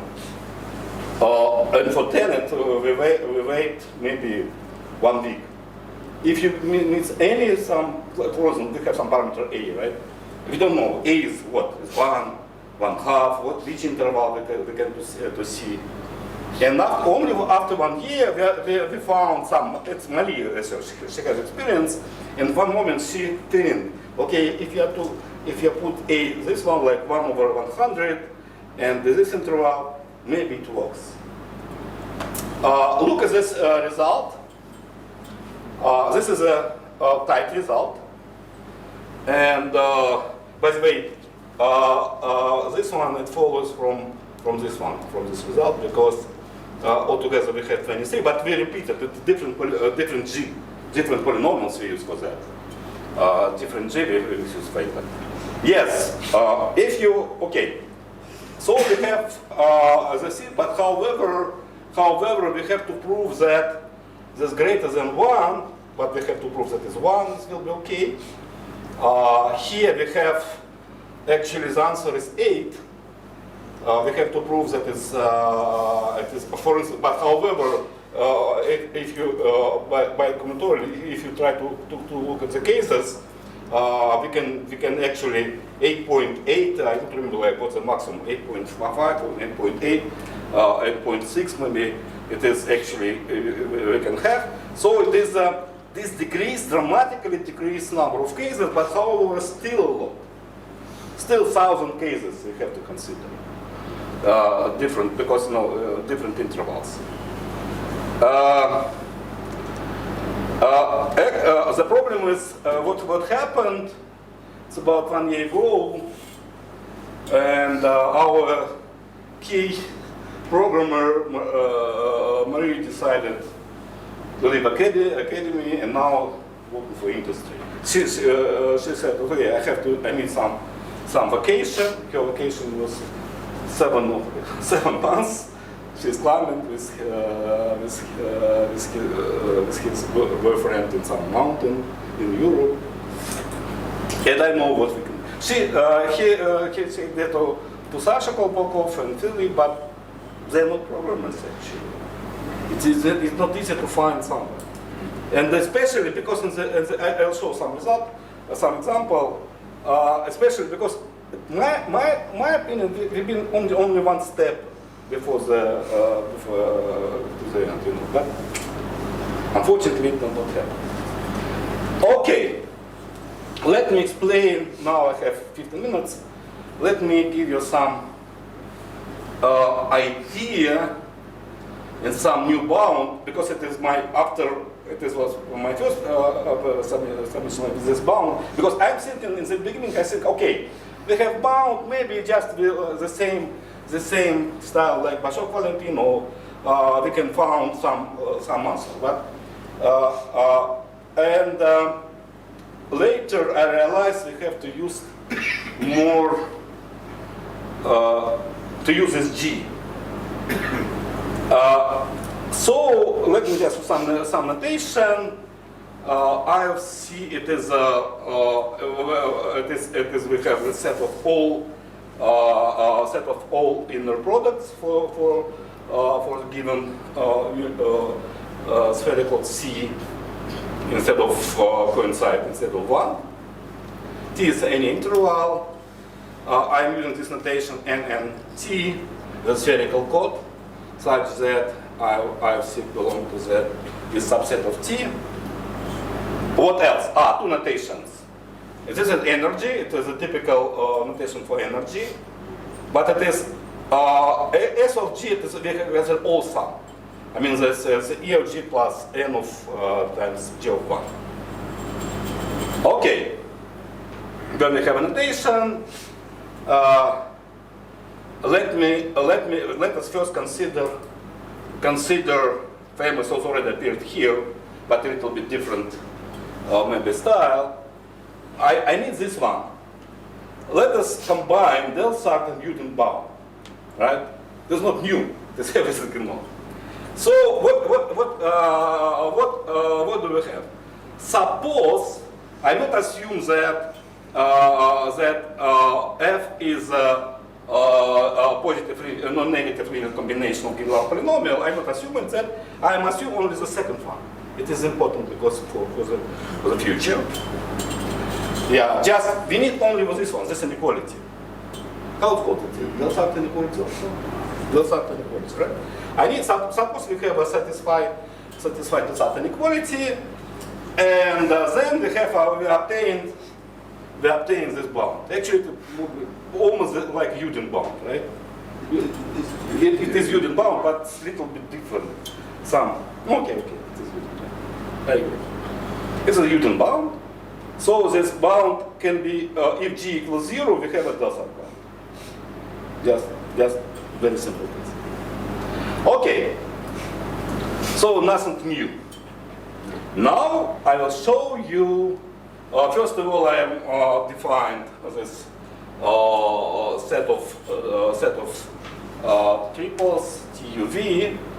That means the geometric meaning of this is suppose we have a 3-point, and when inside the inner we have 3 inner products TUV. When it is this is, I mean, like when these 3 numbers respond to the sum set. It's just very simple inequality. The determinant of Gram matrix is non-negative. So we have here what we have here. Here we have a new bound, written in the same way as a Uden bound. Or Del Sart, I don't know how to call that. Look, it's again, I'm using the same inequality. Instead of, I substitute, we have here 2 functions, f and g. By technical reason, we need we can actually to have here b or some constant, but let us we have a f and g. Then that satisfy. So we have to bound f And suppose also satisfies this property. We have since it's a positive semi-definite f, then but in general case we are not actually assume that it's positive, and just only satisfies the sum satisfies this inequality. It's automatically true for positive semi-definite function 0. Then we have this inequality. Look, what do we have here? We have energy, we have F, and actually, we have no time. I plan also to apply for energy, to minimum energy as this bound. But unfortunately, we need someone. Especially for me, it's very interesting what happened with 5 points. Maybe it will give you something new, right? Yeah. Okay, this bound, we have a bound, and we have several corollaries. It is not pay attention for that. Actually, it is technical thing because I tried to combine this, to compare this with Bashov-Valentin bound and other bound. Then suppose we have this satisfies the assumption of the theorem. And then we have, look, this is energy, right? In other words, we have this, this equality, and for this assumption, it is greater or equal to some constant. Rg is a constant. Here we have explicit expression. Look, what they are saying. Oh, just let us compare with the Gegenbaur polynomial. What we have in Gegenbaur polynomial? We have the same thing. Greater or equal the constant, where constant is minus n times P of 1. Correct? Look, we have the same thing. It was my dream. It was not only my dream. How to find something, not Gegenbaur polynomial, something else that satisfies the same property. Because we don't need positive definites, right? We need only this inequality, this hat inequality. You can see here. And the first actually, no, it was a posteriori, it was after that, when I found, oh, sorry. I still have, yeah. Maria, well, she's she took this bound and this prepared in your way, she just she wrote this for SDP, she prepared for SDP problem. You can see here what is a variable are everything, right? It's the same, and we can see bound. This bound. I mean, we're looking for G. Now we're looking looking for bound. Now we're looking for G. Yeah. However, she used still the first and second bounds, what I showed you before, as minimizing, because it's not clear what we have to minimize. It is Maria's slide, I mean, SDP program. Okay, I will give you an example. It's appeared maybe, I don't know, one and a half year ago. This is a polynomial of G is a polynomial of degree 22. I don't remember D. I mean, what is degree of these three variables? 9, 10, something like that. No greater than 10. We tried to 12, but it works, I don't know, several weeks. Okay. You can see explicit coefficient. It was that Maria sent me. Just exactly this she sent me. I a little bit normalized, but Okay, we have I checked immediately for Gegenbaur coefficients. Half of them negative. That means it is not follows from. It is not Gegenbaur, definitely not this case. And we have this inequality instead of graph. This is graph. I still try compare. Of course, we beat the 0 because if you here the interval is written somewhere. Here, t is negative 0.73. But I just its was maximum. It was probably minus 0.6. So I have to actually we have a new proof of the Kissing number. My proof I can improve it because I exclude. I have two cases, 5 and 6 points, but now I don't need it. Maximum 4 points, and it will be better proof. But of course, we have used this. Okay, this is a polynomial, okay. After that, it is the just last spring, 1 year ago, we tried to find the better polynomials, and this green one, by the way, it is Gegenbauer. I mean, this convex combination of Gegenbauer. I also surprised because it's also a good one. And this is the original that we found 1.5 years ago, and this brown one, the red one. I don't know what it's called. Yeah, it is a little bit better, but even we can improve. Look, this bound a little bit to put left. Okay, and exercise is how from this graph to prove that this inequality, what is one of our inequalities. It's like a simple exercise, yeah, but it's your homework if you want. The point is, now we have a method, it works, but we don't know how. We don't know limitation. That we can produce new function.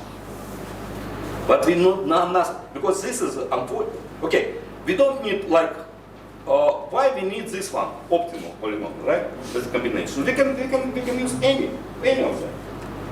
But what is the method? We need some analysis, some optimization problem for them. Yeah. What I can say, unfortunately, we have no Maria for programming. I don't know. I don't know who can. David Delat, he can substitute. But David, some big. Now he's involved in many projects. Remember, David was the first whom I offered this to do involved in this. Actually, it is. Yeah, that is the end. Thank you.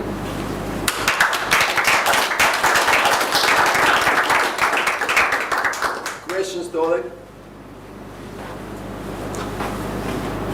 I have a question. Did you try this for other case than 24, for example? No, nothing. Non-existence. No. My plan was the following, right? To first to prove uniqueness, right? And after that, my dream was 5 points. Just to see what happened with 5 points. Because we have this we have this method. And after that, the problem with other dimension 5, it is not, we have no uniqueness. So we have, I don't know, 2 cases, right? And however, this... 3. I think 3. 3 or 2? I know about 2. Okay, I read that. Okay, we speak about the optimal configuration. Okay, the kissing configuration of 40 points.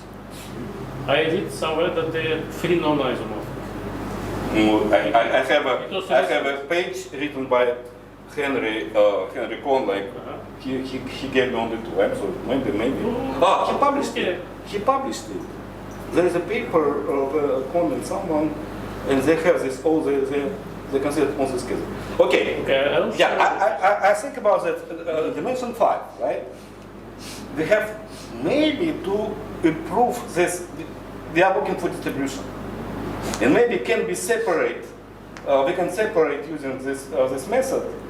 Maybe I don't know. I'm not sure about SDP. I think about cardinality 43. and making such restrictions to prove non-existence, to move the bound to the upper part, to prove non-existence. Everything great.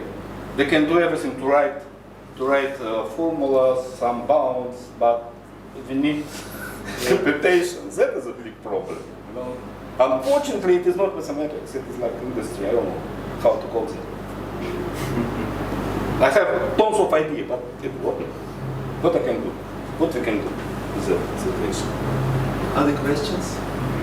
Remarks? Excuse me, can I ask? Thank you for your interesting talk. My question is follows.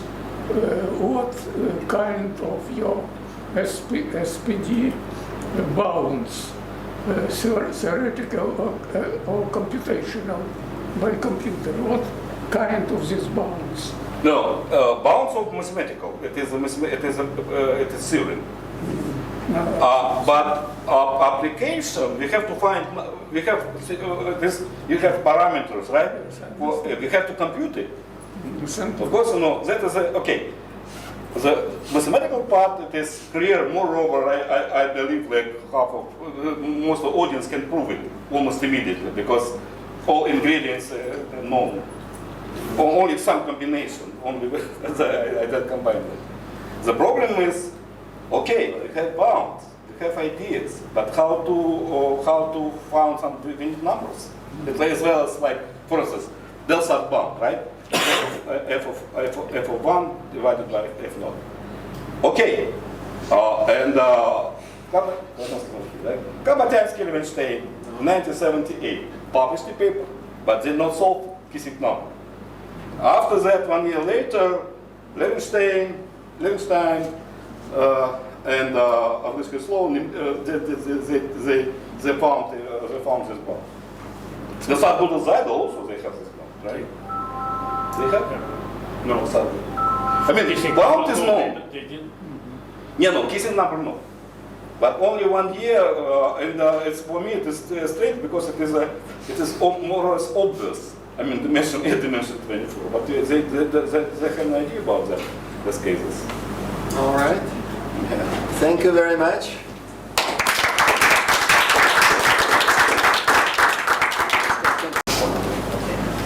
Yes, yeah, we could start. So, good afternoon. Welcome to the afternoon session.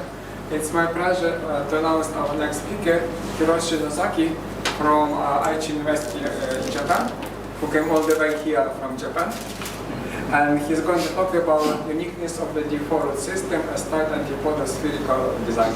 Oh, thank you for the introductions.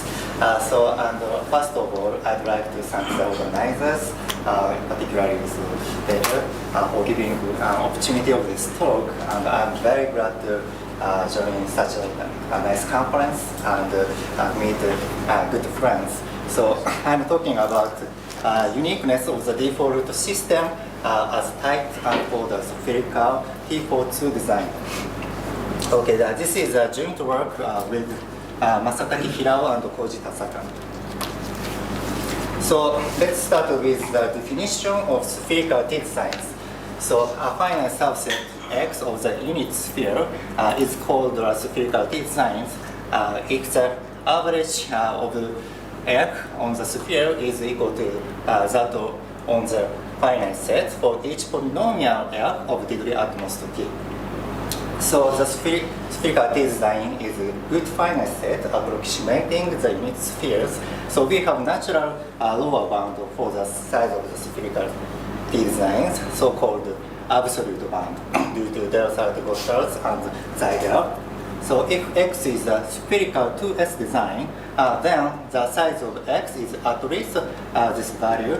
And if it's a spherical 2S plus 1 design, then the size of X is at least this value. So a spherical T design is tight if it attains a lower bound. So we would like to find or classify tight spherical T designs or smallest possible spherical T designs for given T and dimension. So we have several equivalent conditions of spherical T designs. So now F is said to be harmonic, A external Laplacian of F is equal to 0. And let Ham L be the set of all homogeneous harmonic polynomials of degree L. It's a linear space. So X is a spherical T-design if and only if for any L from 1 to up to T, and for any L in Ham L, this summation is equal to 0. So we can also use Gegenbauer polynomials. X is a spherical T-design if and only if for any I up to T, this type of summation is equal to 0. You know, so from the addition formula, this energy is at least 0. So spherical T-design minimizes this type of energy. Okay. From this addition formula, we have a good lower bound for the size of spherical T-designs, so-called linear programming bound, or called Dirichlet method.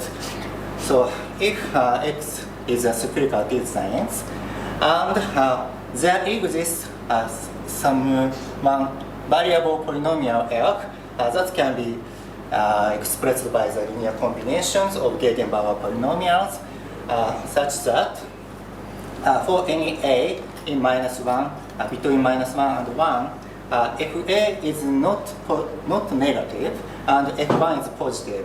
And for any I not in from 1 up to T, not in, so Fy is at most 0 and F0 is positive.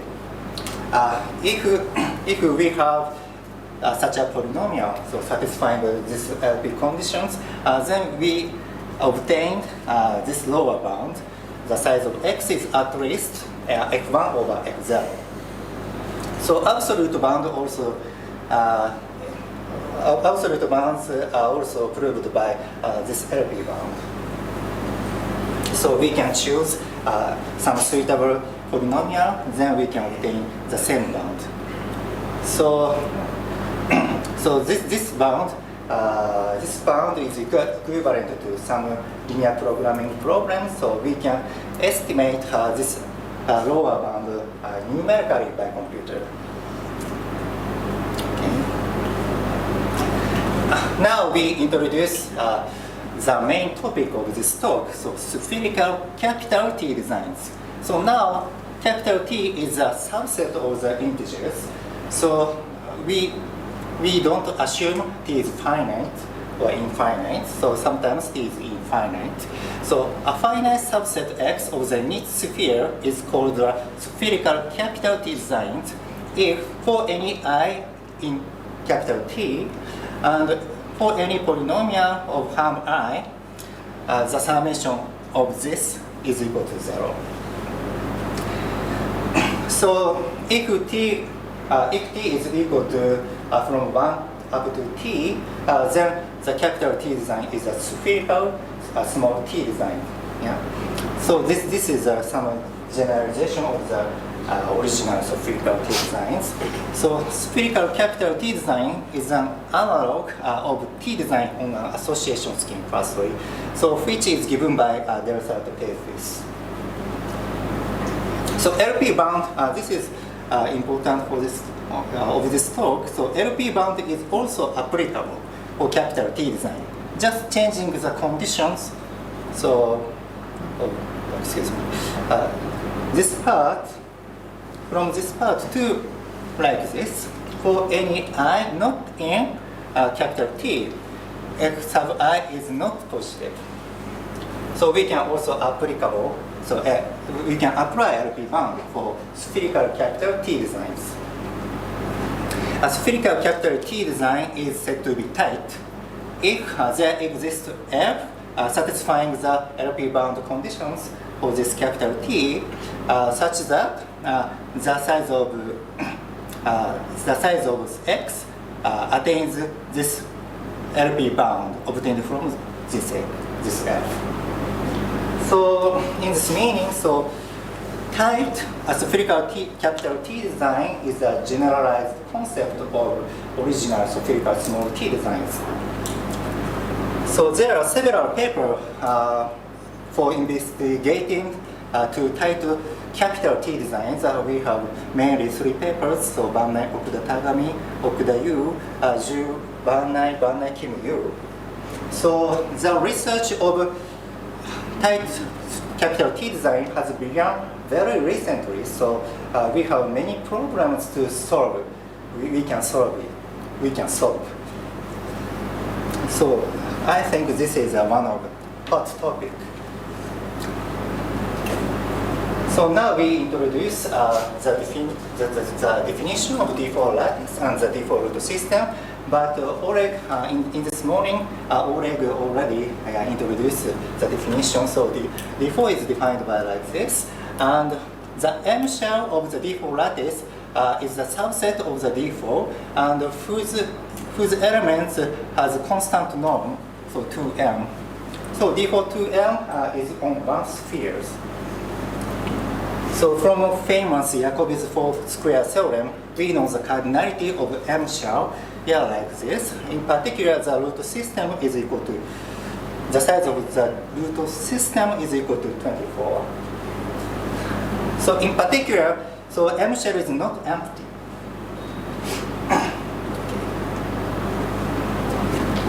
Okay, now we introduce so design property of the default root system and related result. So several part is already given by Oleg's talk. So default is an antipodal, and default is a spherical capital T designs, where T is this one. So 10, 4, 2, and every odd integer. So every antipodal spherical set admits all odd integers. From this fact, so default is a spherical 5 design, but it's not a 6 design. We know the set of inner product between distinct points of default. So actually like this. So in particular, the number of the inner product is 4. So we call such set a 4 distance set. So default has a structure of a kissing number configuration. So this is given by Oleg Mushin's talk. So Mushin firstly proved, and after that, Bashuk-Valentin by using the positive semi-definite programming. Mushin's paper gives some improvement of LP bound. And default is spherical 5 designs and 4 distance sets. Namely, it satisfies T is at least 2s minus 3. If a spherical set satisfies T is at least 2s minus 3, actually antipodal spherical set satisfies this inequality, it has the structure of Q polynomial association scheme. This is some the structure has a big symmetry. This concept is a generalization of well-known strong irregular graphs. So, but default is not a universally optimal code. If a spherical set T is at least 2s minus 1, then it has the structure of universally optimal code. But default is the strength of default is not so strong to determine the universally optimal code. Now we will introduce a half set. A half set is a finite. A half set is a subset of default such that a union of x and minus x is default, and their disjoint union, and the size of x is half of the size of default, namely 12. So any half set of default is 10 for 2 design. 10 for 2 designs. So there are no results for a spherical for 2 design. Then we have the lower bound 12. This is proved by Boivarenkov. And actually, yeah. And the absolute bounds actually 10 is at least 10. So we can improve the absolute bound like this. So therefore, a half set default is minimal designs as photo design. And note that there are infinitely many spherical photo design with 12 points just by modifying the default root system, which is given by Conway, Alkes, Kuhlmann. So actually, there are a lot of type of inner products of photo designs with 12 points. Note that. So if X attains an LP bound, then the inner products are determined. So there are lots of type of inner products we have. So that means that does not exist a good polynomial giving good LP bound that is attained by house set of D4 as for two designs. That means so if we have good polynomial satisfying the condition of LP bound that gives a tight bound, we need index 10. We should assume index 10 for obtaining the good LP bound. Yeah, this is first our result. So a half set D4 is a tight 10-for-2 design. Yeah, actually proof is very simple. Just we give a suitable polynomial satisfying the LP bound. Yeah, that's it. So actually we can give this polynomial, then this satisfies the condition of the LP bound actually, and the LP bound given by this polynomial is exactly 12. So then a half set of D4 is a tight 10-for-2 design. Equivalently, the default system is an antipodal tight 10-for-2 designs because we can use this polynomial for LP bound. So just x plus minus 1 times this polynomial. Then we can obtain tight bound for antipodal tight 10-for-2 designs. Next step, we are interested in the uniqueness of D4 of the default system as tight 10-for-2 designs. So we have several examples of tight capital T designs, and now we suppose X is a tight spherical T design and a capital T design. If the set from 1 to T is a subset of capital T, then X is a tight spherical capital T design. Because we can use the same polynomial satisfying the LP conditions for capital T. So therefore, so spherical, if tight spherical T design admits large subset T, then we can obtain tight spherical capital T designs. There are examples. So the regular 600 cell in 4 dimensions. So the regular polytope is actually tight 11 designs and admits many parameters like this.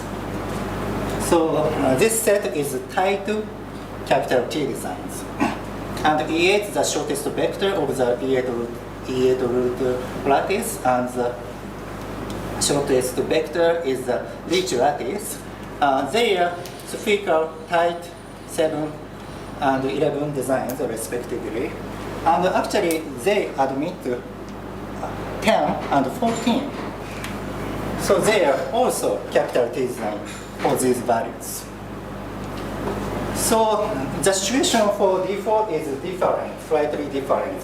Namely, so D4 is not a type 5 design, but tight antipodal 10-for-2 design.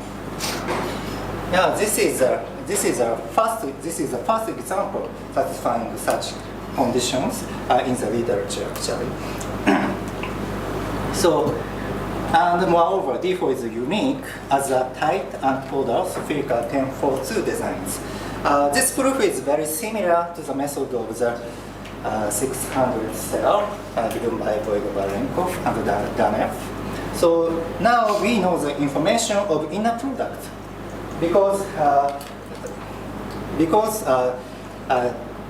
24-point antipolar spherical 1042 design attains the LP bound. So we know the information of inner product. And we consider derived code X0. X0 is a subset whose elements satisfied X0, the inner product, usually inner product of X0, X is equal to 0. The set is on the lower dimension sphere, actually in S2, and 6-point. And we know the information of the spherical design, so X0 is 3 design.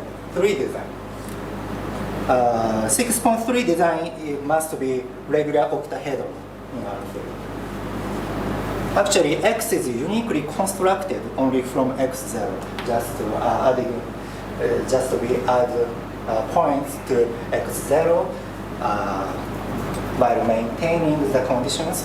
Then we can reconstruct the default system. This is a rough sketch of the uniqueness. Okay. Next we introduce the design property for M shells. Now we are interested in the design properties of also M shells. And then orthogonal group is very useful.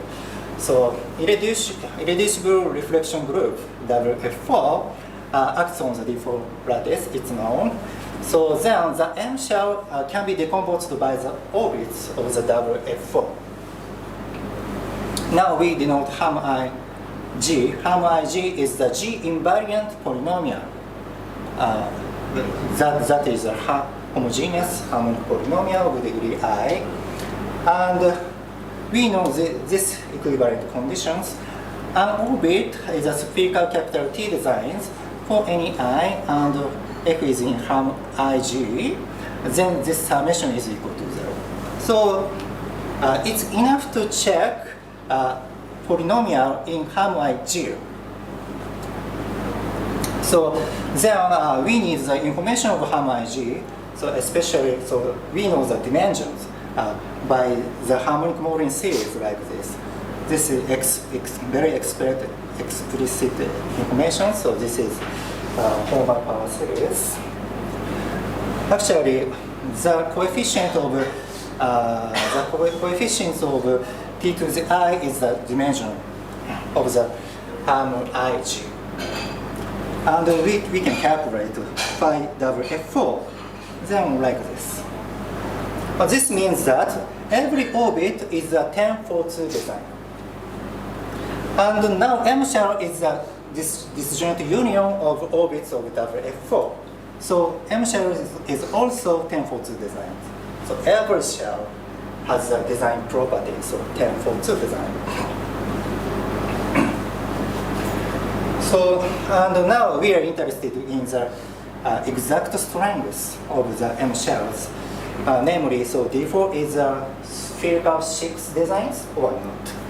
That is very interesting because of the relationship of the Lehman's conjectures from the number theory. So typical type for WE8, for the E8 lattice, from the harmonic modern series, so every M shell E8 to M is 10-6-4-2 designs, namely spherical 7 designs. And so now we are interested in that E8 is spherical 8 designs or not. So the dimension of HAM-8 is only 1. So we consider only one harmonic WE8 invariant harmonic polynomial of degree 8 up to constant. Then we calculate this series. Actually, this series coincides with the famous Ramanujan tau functions. Lehman conjecture is that so each coefficient of Qm, Q to Z2m is non-zero. Namely, this part is non-zero. Equivalently, so each M shell is not 8 designs. So Riemann conjecture is written by only the language of spherical design. So this problem is very difficult actually. So this is a long-standing problems. So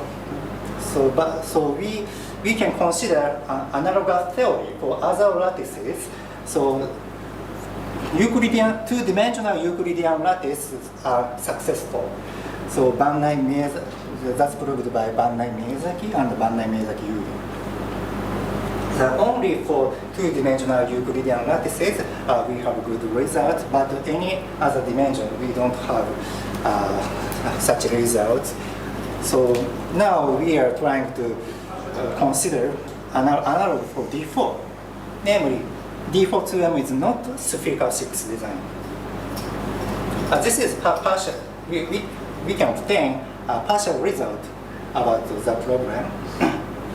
So if P is prime integers and P plus 1 is congruent to 0 modulo 5, then D4-2P is not a spherical 6 design. We know that for any prime D4-2P is not a spherical 6 design, then every integer m for D4-2M is not a spherical 6 design. So we have to consider essentially only for primes. So this is a partial result, and it's interesting to consider it by only information of harmonic WF4 harmonic polynomials. Now the dimension of harm 6 WF4 is equal to 1. So we have to consider only one polynomial P6. P6 is can be expressed by like this. This is 5 times some polynomials with integer coefficients and plus 30 times some polynomial with integer coefficients. We consider it as modulo 5, then this part must be 0. Therefore, like this. And by Fermat's little theorem, this is congruent to the norm 2P. And we know the size of P shell, actually 24 times P plus 1. Then this dimension is congruent to 48P times P plus 1. So now, from our assumption, so this is not congruent to 0 modulo P. In particular, it's not 0.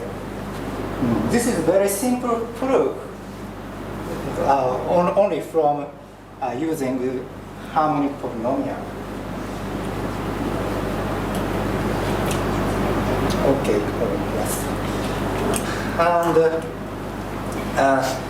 next, we give application of the uniqueness of default system. So actually, so there exists a subgroup N of WF4 whose harmonic Morin series is like this. Namely, every orbit of N must be 1042 designs, and the size of the order of N is 24, and minus I is in N. This means that any orbit is antipodal. So actually, so antipodal 1042 design with 24 points is unique. That's the default system. So any orbit of N is an antipodal spherical 1042 design, and any orbit of N is an orthogonal transformation of D4. So then we can obtain this result. So each M shell can be decomposed by orthogonal transformations of D4. We hope this helps the non-banishment of the non-banishment of the modular form. I mean, so the D4-2M must be not 6 designs. I hope this is this is helpful, but so far, yeah, it's still difficult problem. So D4 is spherical six design or not, we don't know so far. Yes, that's all actually. So concluding, so there are results of this talk, and the problem is D4 theorem is not a spherical six design. Thank you for listening.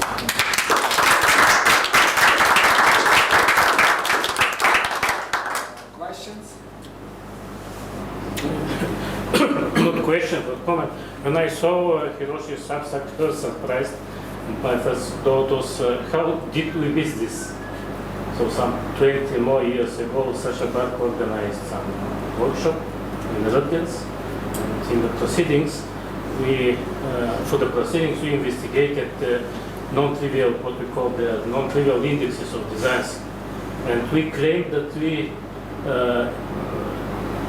checked all interesting codes, and default is not in our list. I see.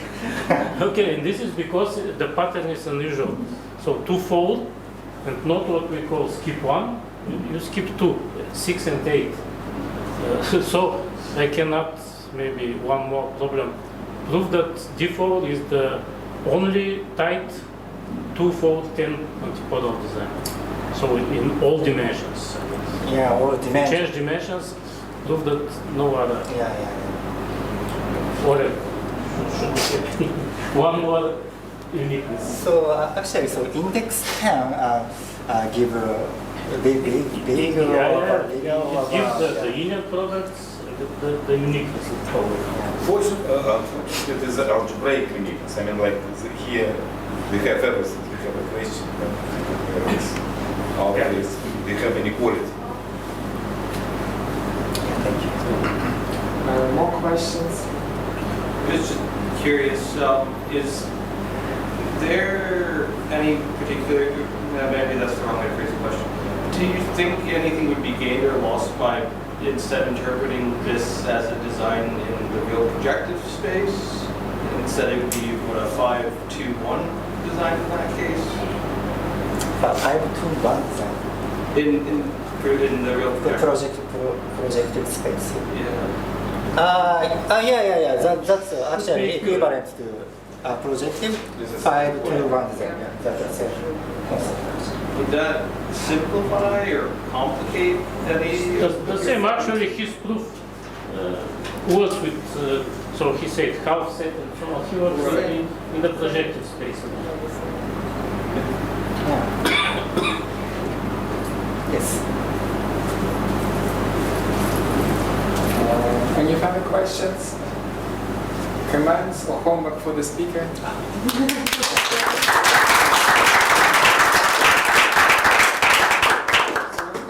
So our next speaker is Pedro Lopez Gomez from University of Cantabria, and he's going to talk about a family of well-distributed points on the sphere with antipodal symmetry. Please. Thanks for the introduction. Good afternoon, everyone. Welcome to the last talk of the conference. First of all, I'd like to thank the organizers of this conference for giving me the opportunity to give this talk. And my name is Pedro Lopez Gomez, and I'm a PhD student at the University of Cantabria, advised by Carlos Beltran and Juan Tayo, and this is a joint work with them. Today, I'd like to talk about some of the main results that we have obtained in our last paper, which is this one here, and which has to do with distributing points on the usual two sphere, S2, and the real projective plane. As you know, there are many criteria to tell if a certain collection of points is well distributed in a given manifold. Among these criteria, one that has received a lot of attention and that has already appeared several times during this conference consists in taking the points that minimize a certain pairwise interaction energy. In general, compact Riemannian manifolds, the natural approach, so to speak, as Peter mentioned yesterday, consists in taking the points that minimize the so-called ring energy, which is associated to the ring function of the Laplace-Beltrami operator on the manifold. However, as it happens in the particular case of the two spheres, S2, and the real projective plane, the ring energy coincides up to some multiplicative and additive constants with the logarithmic energy. This logarithmic energy is defined for a collection of endpoints, either on the sphere or on the real projective plane, as minus the sum over all the different pairs of points in the configuration of the logarithm of the mutual distance. In the case of the two-sphere, the natural distance is the Euclidean distance, while in the case of the real projective plane, the natural distance is not the Euclidean one anymore, but the projected distance. This projected distance is given by this square root here, where in that expression x, y, and xj are representatives in S2 of the corresponding projected points, because recall that we can always think of the real projective plane as the two-dimensional sphere with antipodal points identified, and hence we can always associate to a projective point two antipodal points on the sphere, and hence we can always think of the real projective plane, for example, as the upper hemisphere of S2. Okay, so with this definition, our goal ideally would be to obtain or generate collections of points that minimize this logarithmic energy. However, there is a problem with this approach, which is that we don't know with full precision the value of these minimal energies. So our new goal becomes to improve our knowledge of these two quantities. In this sense, one of the main open problems in this area is Smale's seventh problem, which is the seventh one in the list of 18 problems for the 21st century proposed by the Fields medalist Stephen Smale in 1998. And we tasked for an algorithm running in polynomial time on the number of points to generate a collection of endpoints on S2 with quasi-optimal logarithmic energy, in the sense that the difference between the logarithmic energy of this collection and the minimal one should be less or equal than a constant, a universal constant, times the logarithm of the number of points. Hence, in order to even attempt to solve this problem, we should know the value of this minimal energy, at least up to order log n. And the fact is that we don't know the minimal energy with such precision. Thanks to the work of many great mathematicians, we know today that the asymptotic expansion of this minimal logarithmic energy for a collection of endpoints on S2 is of this form, where this kappa, this constant, is the continuous logarithmic energy of S2, that is the energy of the uniform measure on S2, and has this value, 1 over 2 minus log 2. Then we know that there is a minus 1/2 n log n, and then it has been proved that there is a linear term, but we don't know the constant that goes in the linear term with full precision. And then, of course, we have lower order terms. For this constant that goes in the linear term, we have these bounds, where the upper bound has been, in fact, conjectured to be inequality. And proving that it's indeed inequality is one of the main open problems in this area, too. Okay, in the case of the real projective plane, the situation is more or less similar. Thanks to this recent work that Peter talked about yesterday, we know that the asymptotic expansion of the minimal logarithmic energy, the minimal projective logarithmic energy, is of this form, where again we have the continuous energy of the real projective plane, in this case this capacity P, which is 1 minus log 2, and it's the energy of the uniform measure on the real projective plane. Then we have minus 1/2 n log n, and then we know that there is a term which is big O of n, and that's all. Okay, so this is the state of the art, so let's focus for the moment on S2. And note that we are interested on those collections of points for which we are able to say something theoretical about the logarithmic energy, not just numerically. I know that by imposing this restriction, we're excluding a lot of very good collections of points that for the moment, we're interested on those collections for which we can say something theoretically or analytically. Okay, and in this regard, as far as I know, all the collections for which we can say something theoretically are collections of random points, because usually it's easier to compute expected values. And here we have the state of the art that I have just showed, and our goal is to construct configurations of points for which we can compute analytically the logarithmic energy, and such that, of course, we have to obtain the correct constants in n squared and n log n, and such that the constant that we obtain in the linear term is as close to this upper bound as possible.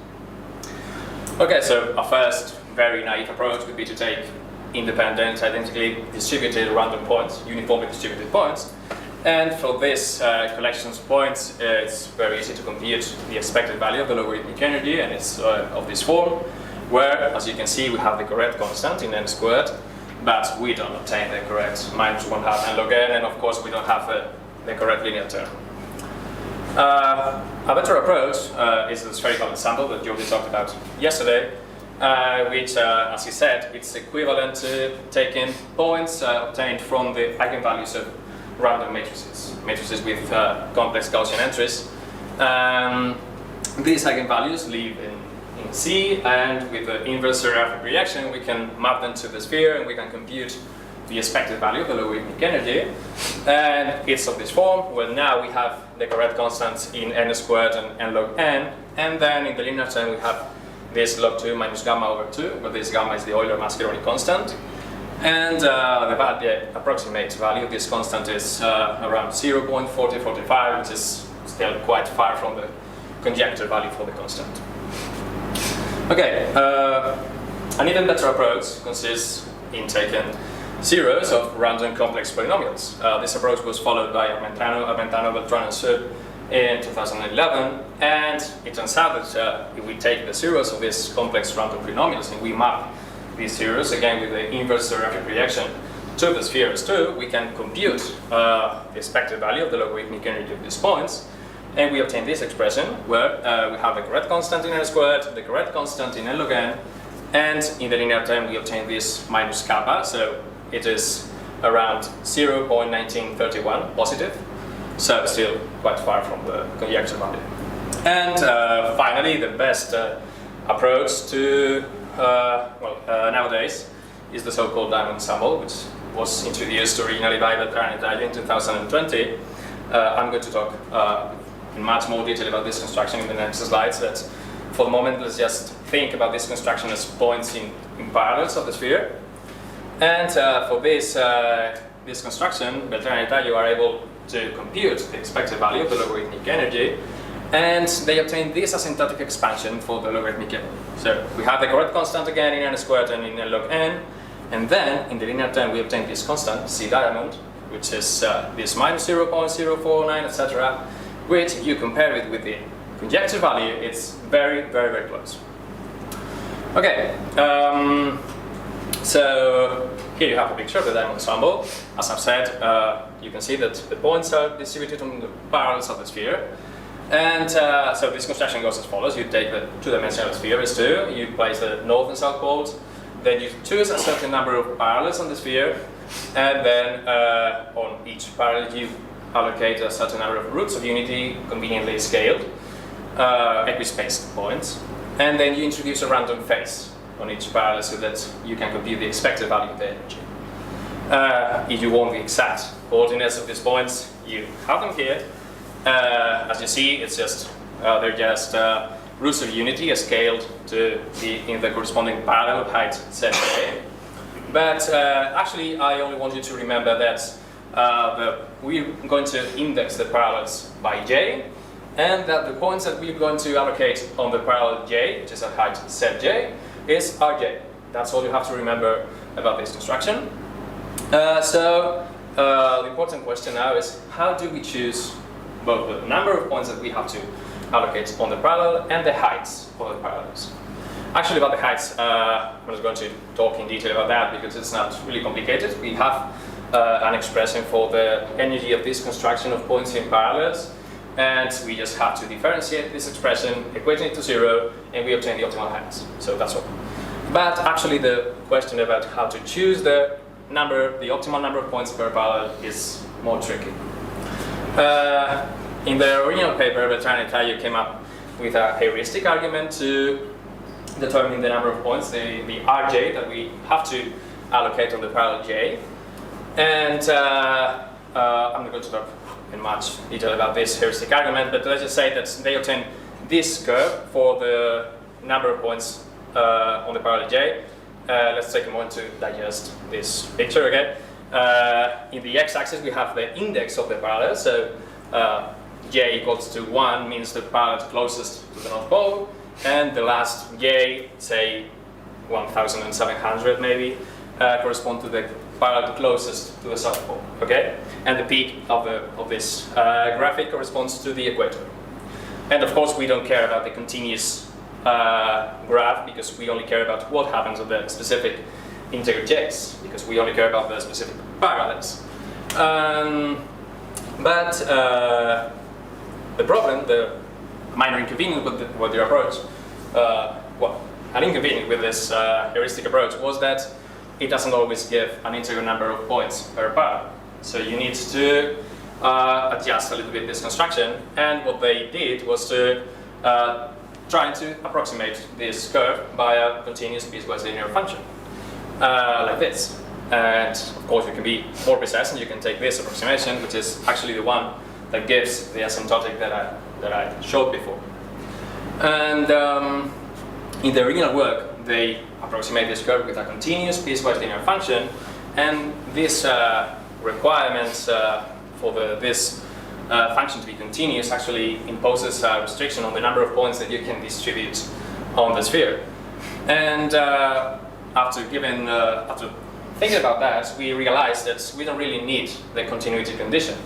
We can, since we only care about what happens at the specific parts, we don't care really about the continuous graph. So by implementing this, we came up with this construction that we call the generalized ensemble, in which we don't require this piecewise linear function to be continuous, as long as the discontinuities are not very large, in the sense that they cannot depend on the number of points. That's all. And actually, the good point about this generalized construction is that we obtain the same asymptotic for the logarithmic energy as in the original case. So here you have the original results by in 2020, where as you can see, we have that for a number of points equal to this number, this 239 m squared plus 2. So for an infinite subsequence of the natural numbers, we can construct an explicit set with this number of points whose expected logarithmic energy is of this form.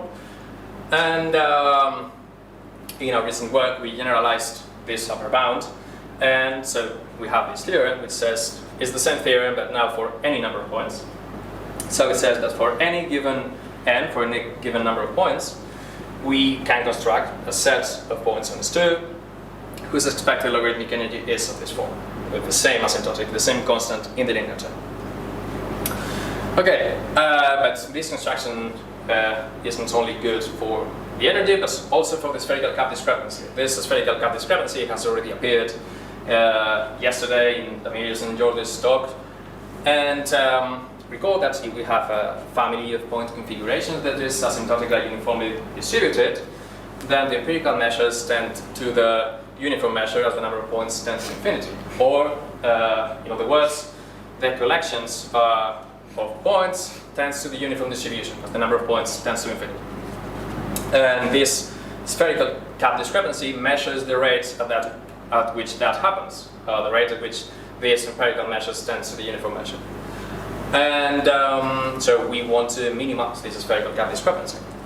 We have these bounds, which are due to Beck in 1984. But actually, as Damir said yesterday, the best bounds that we have for any deterministic collection of points are of the order of n to the minus 1/2. For instance, they are obtained for, as he said yesterday, for the Fibonacci spiral points, for the Hilbig's points, for also for families of points coming from perturbed lattices under the Lambert reaction, and also for the diamond ensemble, as Hetaye proved in 2021. In this result, which says that for any choice of the parameters, the spherical cap discrepancy of the diamond ensemble satisfies this bounds. So it is of the order of n to the minus 1/2. And again, a good point about our generalized construction is that we obtain the same bounds. So the proof can be automatically adapted to a new generalized construction. It's pretty much the same proof. So we have that for any choice of the parameters, the generalized diamond ensemble has a spherical cap discrepancy which is of the order of n to the minus 1/2. Okay, so that's all with respect to the sphere. So let's move now to the real projective plane.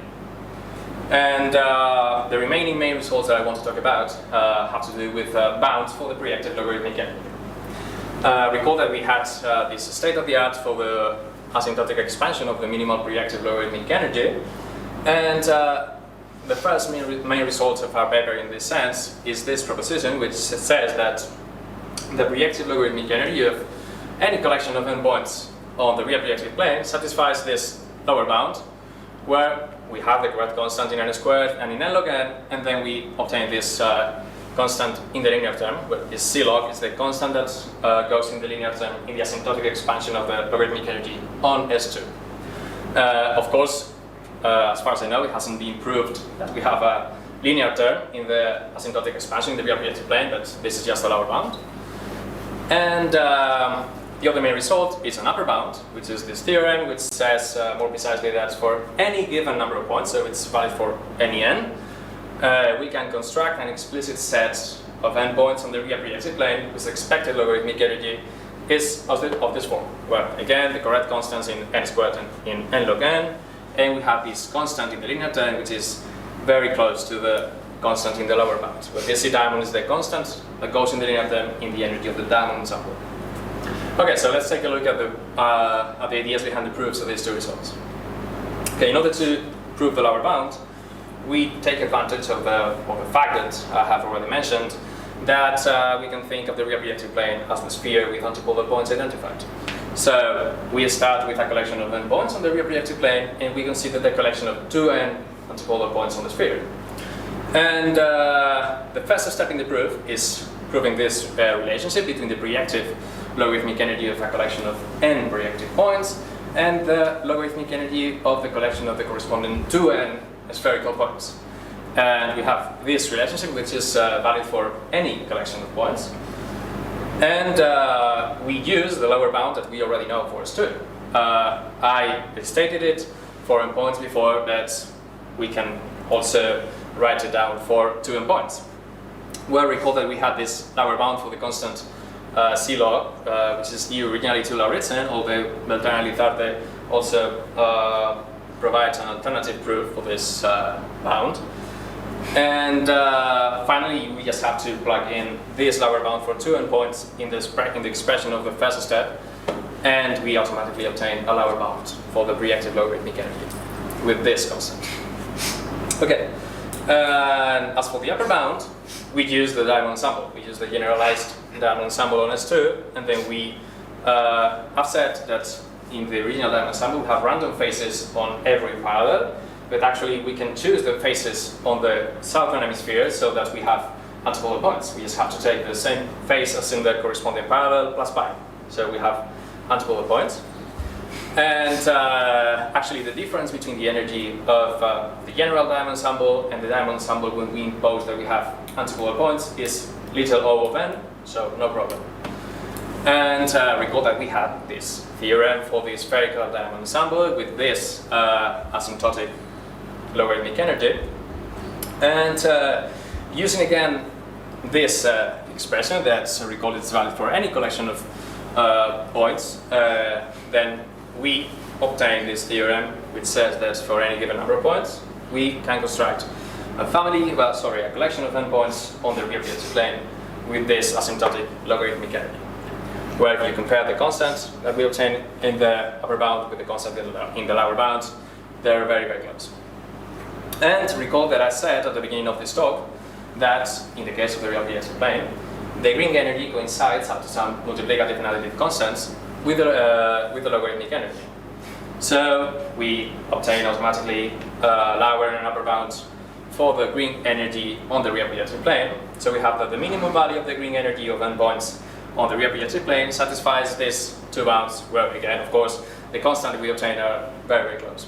And the fact that the constant that we obtain in the lower and the upper bound are so close gives some credit to this conjecture that we pose also on our paper, and which says that the minimum value of the logarithmic energy among all the possible general collections of points on the sphere coincides with the minimum logarithmic energy among the collections of antipolar points, at least up to order little of n.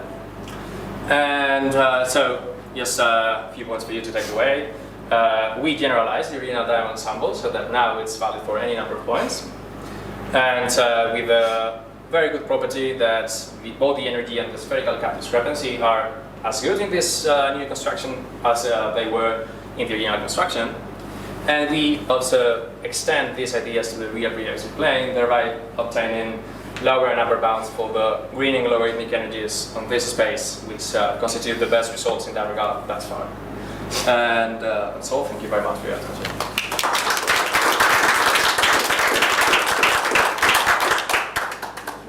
Questions? Comments? What about other manifold? Is this can be extended to other projective spaces of this kind? I don't think so. I think it's very specific to the manifolds of dimension 2, like the sphere and the reactive. It can be extended to the real reactive plane because of this relationship between the sphere and the real reactive plane. That's I don't think so for any other manifolds. I think it's difficult. I think. Yeah. Okay. So, minimum log energy points have a nice property that they do well with other energies, recent energies. So if you use your diamond points and look at Coulomb energy or something like that, can you say something? Yeah, I think that numerically this construction behaves very well with respect to that, with those energies too, but theoretically I think it's very difficult to perform the computations. So for the logarithmic energy it's doable because of the logarithms, but for all the energies I think it's... You experimented numerically and there's... Not me personally, but I think that I'm pretty sure that this construction also behaves well with respect to all the recent energies. Yeah, that's the recent energies for higher parameters, 0 or whatever. On this it should behave well. Yeah. So if I remember the discussion with Wayne correctly, then in the construction of this diamond ensemble, you are replacing this original curve that defines the number of points by piecewise linear functions. And is it always the same piecewise linear function that you are using, or could you still play with that? So especially how many pieces does the piecewise linear? Actually, this approximation is the quasi-optimal diamond ensemble, what's what they call the quasi-optimal diamond ensemble, and you always have 6 pieces up to the equator, and then another 6 pieces to the South Pole. So it's always that number of pieces. Yeah, because you don't gain anything by adding more pieces. Really? I think so. Yeah, nothing important at least.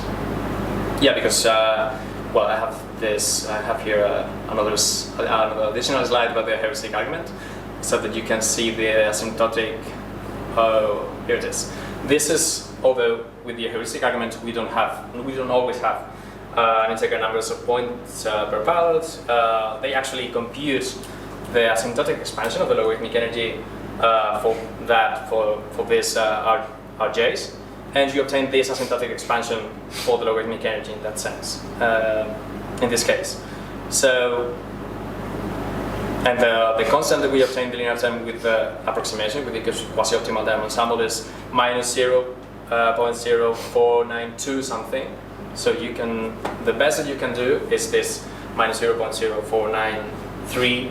So it's very close actually to the best that you can do.